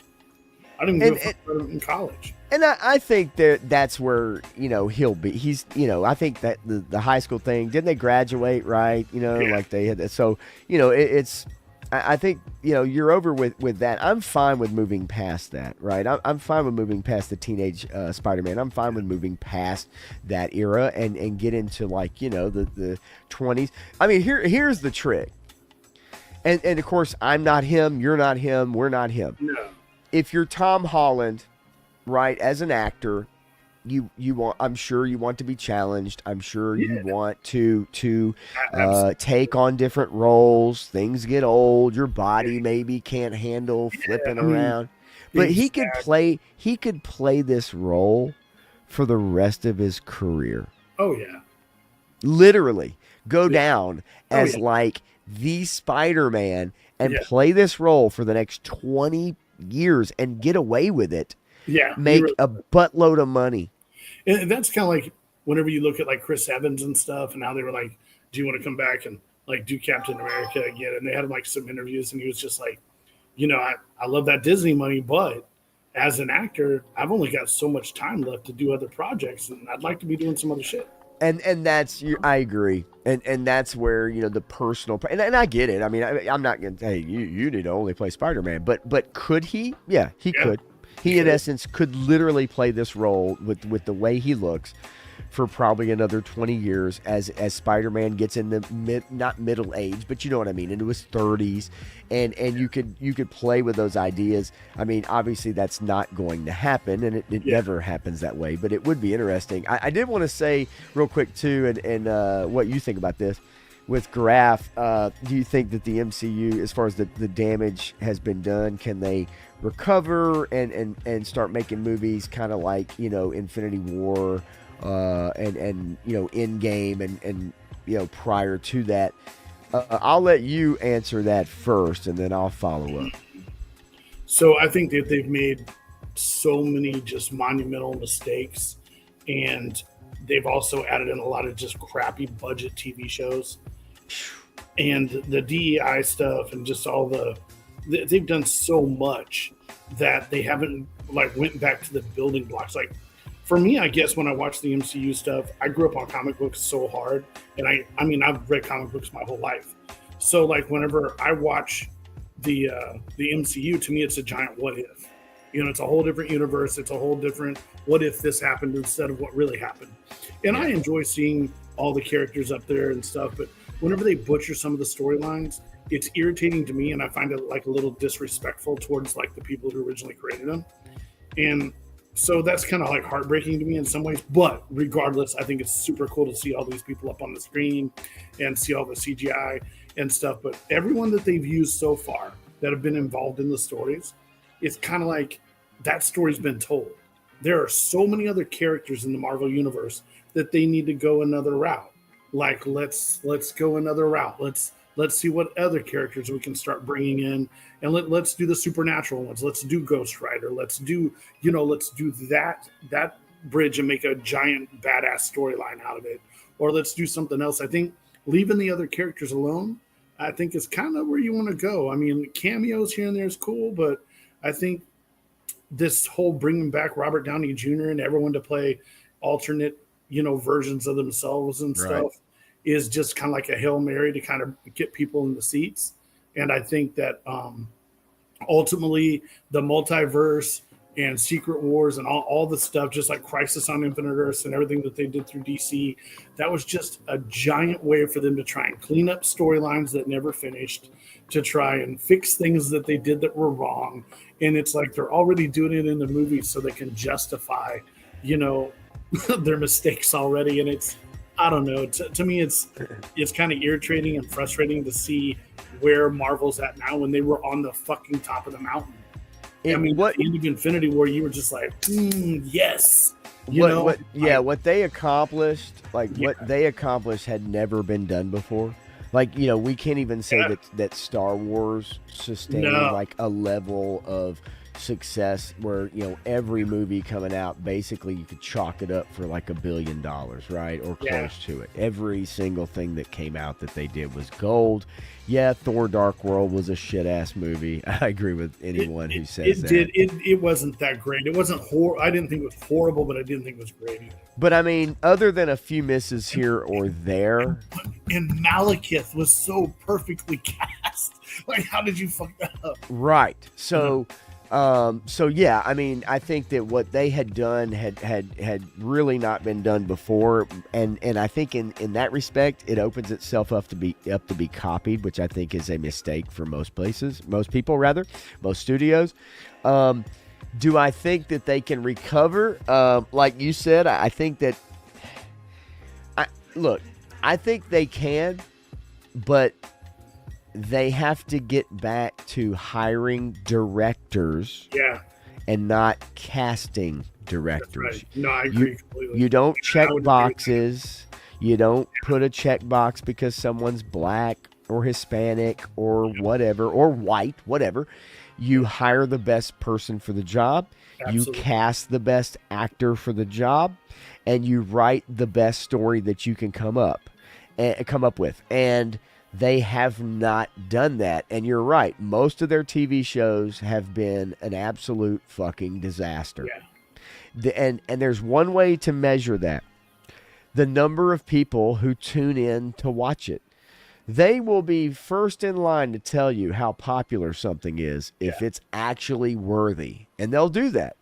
But most of the things, they're not standing there telling you and trumpeting to you how few people watched Agatha all along. Okay? And just as a follow-up, like with the TV shows, like what you're saying is like all the way down to Falcon and Winter Soldier. I mean, it's just 100% like, I can't believe that they would think that, especially after this last Captain America movie, that they could build up and have a new Avengers team and have Sam as the leader of the team. It's just not happening. No, that's not going to happen. No one's interested in that. Nobody wants to see it. No, they're not. Can't act for shit. The damage has been done with Anthony Mackie. People, they do not care about him as Captain America, no matter how hard Disney will tell you that people do. It's just not true. I mean, I'm sorry.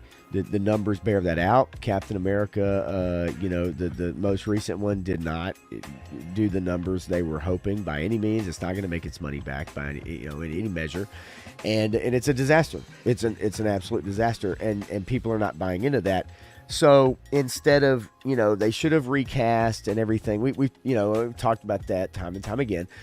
But do I think they can recover? Yes, if they dedicate themselves to replicating what they did from Iron Man 1 up through, Endgame, at the very least, up through Infinity War. But that man, this is the way I feel about it, man. Sometimes you catch lightning in a bottle, and every decision you make just happens to be the right decision, and you can't do any wrong until you do, and then you can't do any right.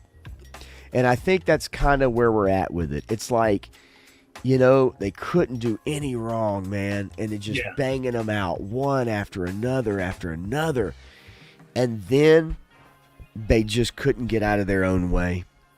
And I feel like that's kind of where they're at, and I don't know that they can recover. I will say this, and Matthew and I are going to talk about it on Tuesday. We're going to talk about Fantastic Four. We're going to talk about some of the issues and reshoots with that, and they're still working on that film before it comes out, just like they're working on Superman before it comes out, and it's go time. They're doing pickup shoots. Oh, absolutely. And so, we're going to talk about it on Tuesday night.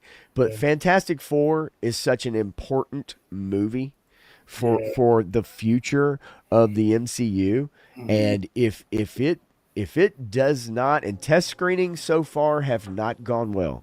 Nah, I think it's going to be cheesy, and just me talking out of my ass. I think it's going to end up one of those where they have to jump to a different time stream, and they don't save their world, and Galactus devours it, and they escape into probably our time stream. Oh, no, that's what happens. I mean, anybody that... That's what I was thinking. No, that 100% that's what happens. And that's not a spoiler by any means. This has pretty much been well known because, you see, folks, at the end of Thunderbolts, they went ahead and spoiled that.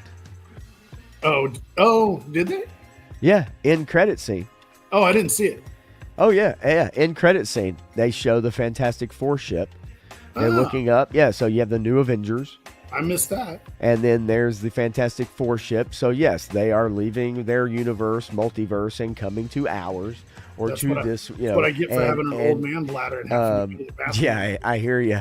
No, but that was the after credit scene, and so it's already been spoiled. And so yes, Galactus. I mean, that's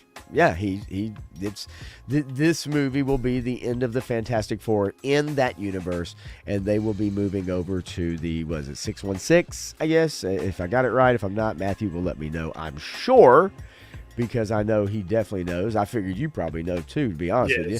616. So yeah. But I'm so glad that they actually said that in, what was it, the Doctor Strange, the second Doctor Strange movie, or the where they actually Multiverse of Madness. Yeah, or when they actually designated, they said this is Earth. This is Earth. Oh, and I was like, thank God, because it drives me crazy when people are like, well, no, because in the Marvel universe, I'm like, number one, the MCU is not the Marvel universe. Just shut your mouth. oh yeah, no, dude, and it's funny. It's funny too, because Bobby, in a way, bringing that up as far as them being a variant. So here's the problem with the Loki fucking show. Yeah, is that now you introduce this time variance authority. Then now you've got people who are variants that shouldn't be skipping here or there, but guess what? Everybody's skipping here or there and every fucking where. And guess who's not part of it? Kang. Kang's not part of it. So guess what? Now you've lost that fucking storyline. Yep. So then the TVA, which is a dumbass premise in the first place, so in essence with the TVA, you're saying that everything Thanos did, he had no control over. He was not. It was none of his free will. Yeah, so you see what kind of problems the TVA creates when you introduce a story like that. And so, yeah, you're right, Bobby. Then all of a sudden, okay, well, then the Fantastic Four need to be pruned, right? They need to be sent back to fucking the void or wherever the fuck. You see, oh my God! No, it's like watching a soap opera, like General Hospital, and the TVA is the writing room for the General Hospital. Oh, Jesus! They're like, well, so and so died and had sex with so and so's wife, or did he? Yeah. Okay. Yes. Exactly. Two seasons, they're coming back. And when you have a multiverse, you can have shitty writers who can write whatever you themselves out of a fucking corner because all you got to do is pluck another Captain America and pluck another Bucky and pluck another Doctor Doom and pluck another fucking Iron Man and pluck another. And get ready, folks. When Ironheart comes out, just get ready. That's all I'm going to say. Well, it is highly anticipated. It's highly anticipated by a lot of streamers and YouTubers that I know that I watch. They're very anticipated. One of the things that like they totally could have done and they didn't, which I was kind of surprised, was whenever they did the Miles Morales movie, which I absolutely love. Is whenever they went to the Miles Morales, the two separate universes. Into the Spider-Verse? In the Spider-Verse, yeah. Okay. In the first one. Is at that point they could have went down that and they could have, instead of doing the cartoon, they could have went live action with that. And then you would have an entire separate universe with Miles Morales and Spider-Man. Sure. And they could have changed the gender, the ethnicity. They could have done whatever they wanted in that universe. Whatever they want, right. And they could have went wild with it, and it would have been cool.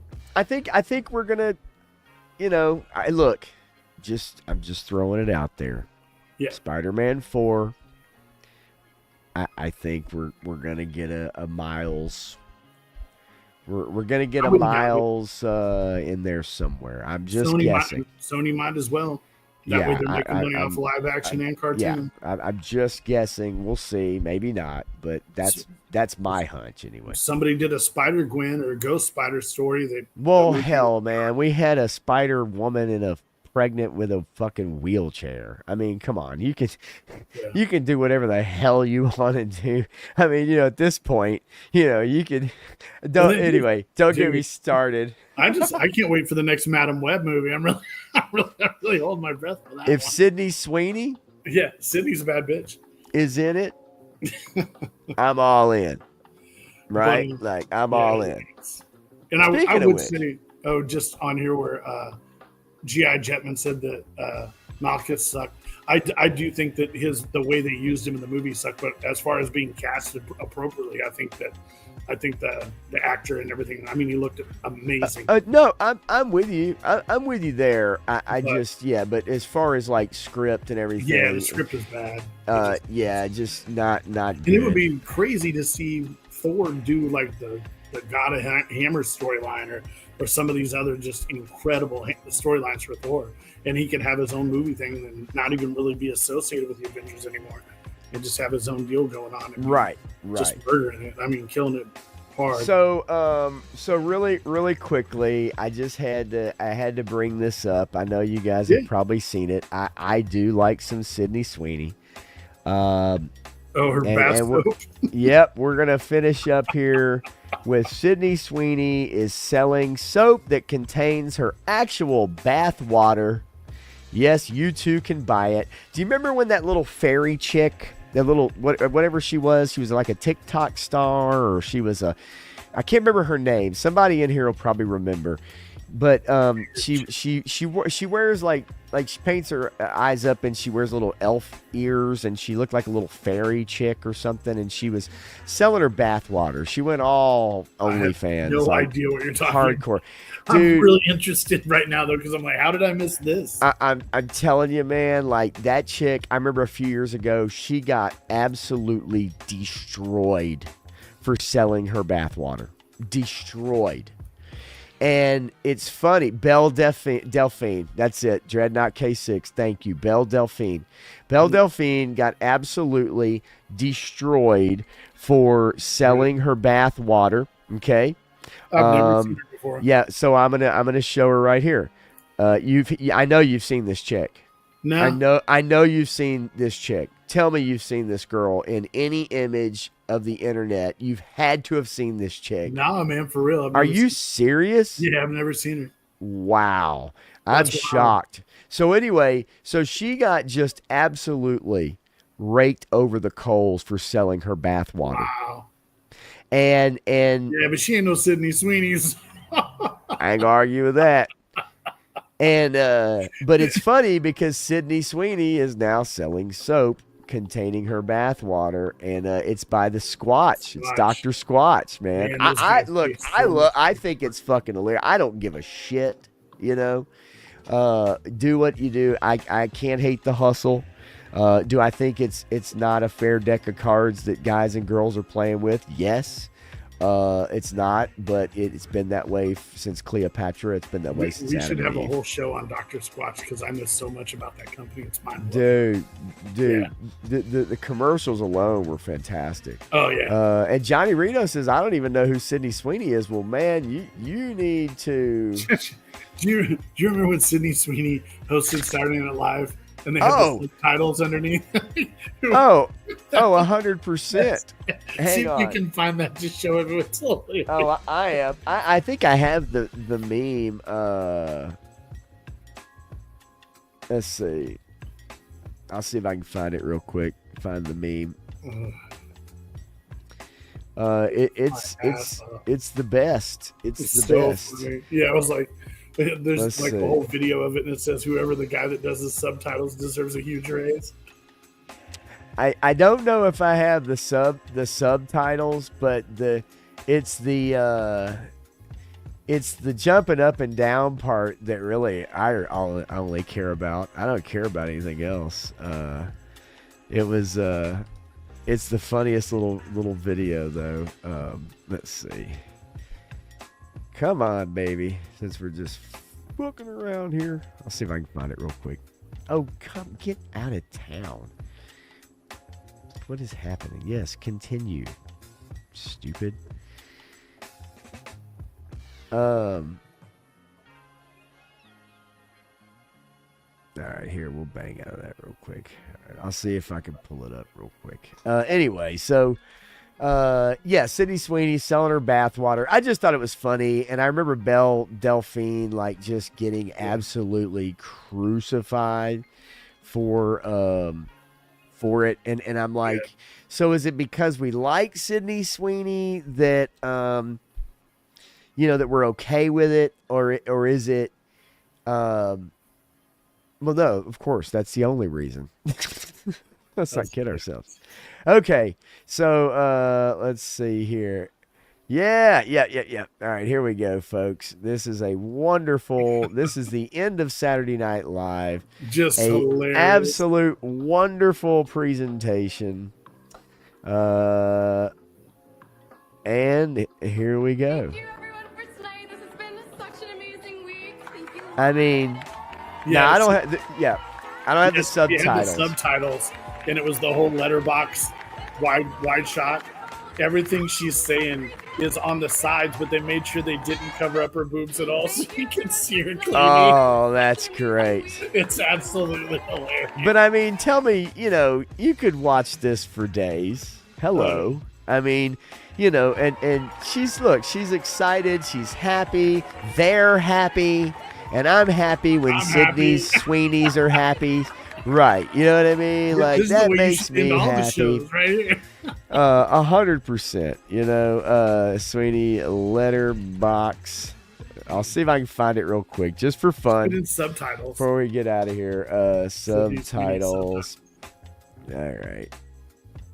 Oh, hello. Yeah, I don't know if I'm going to even get it. You know what I mean? Like, but whatever. Subtitles SNL.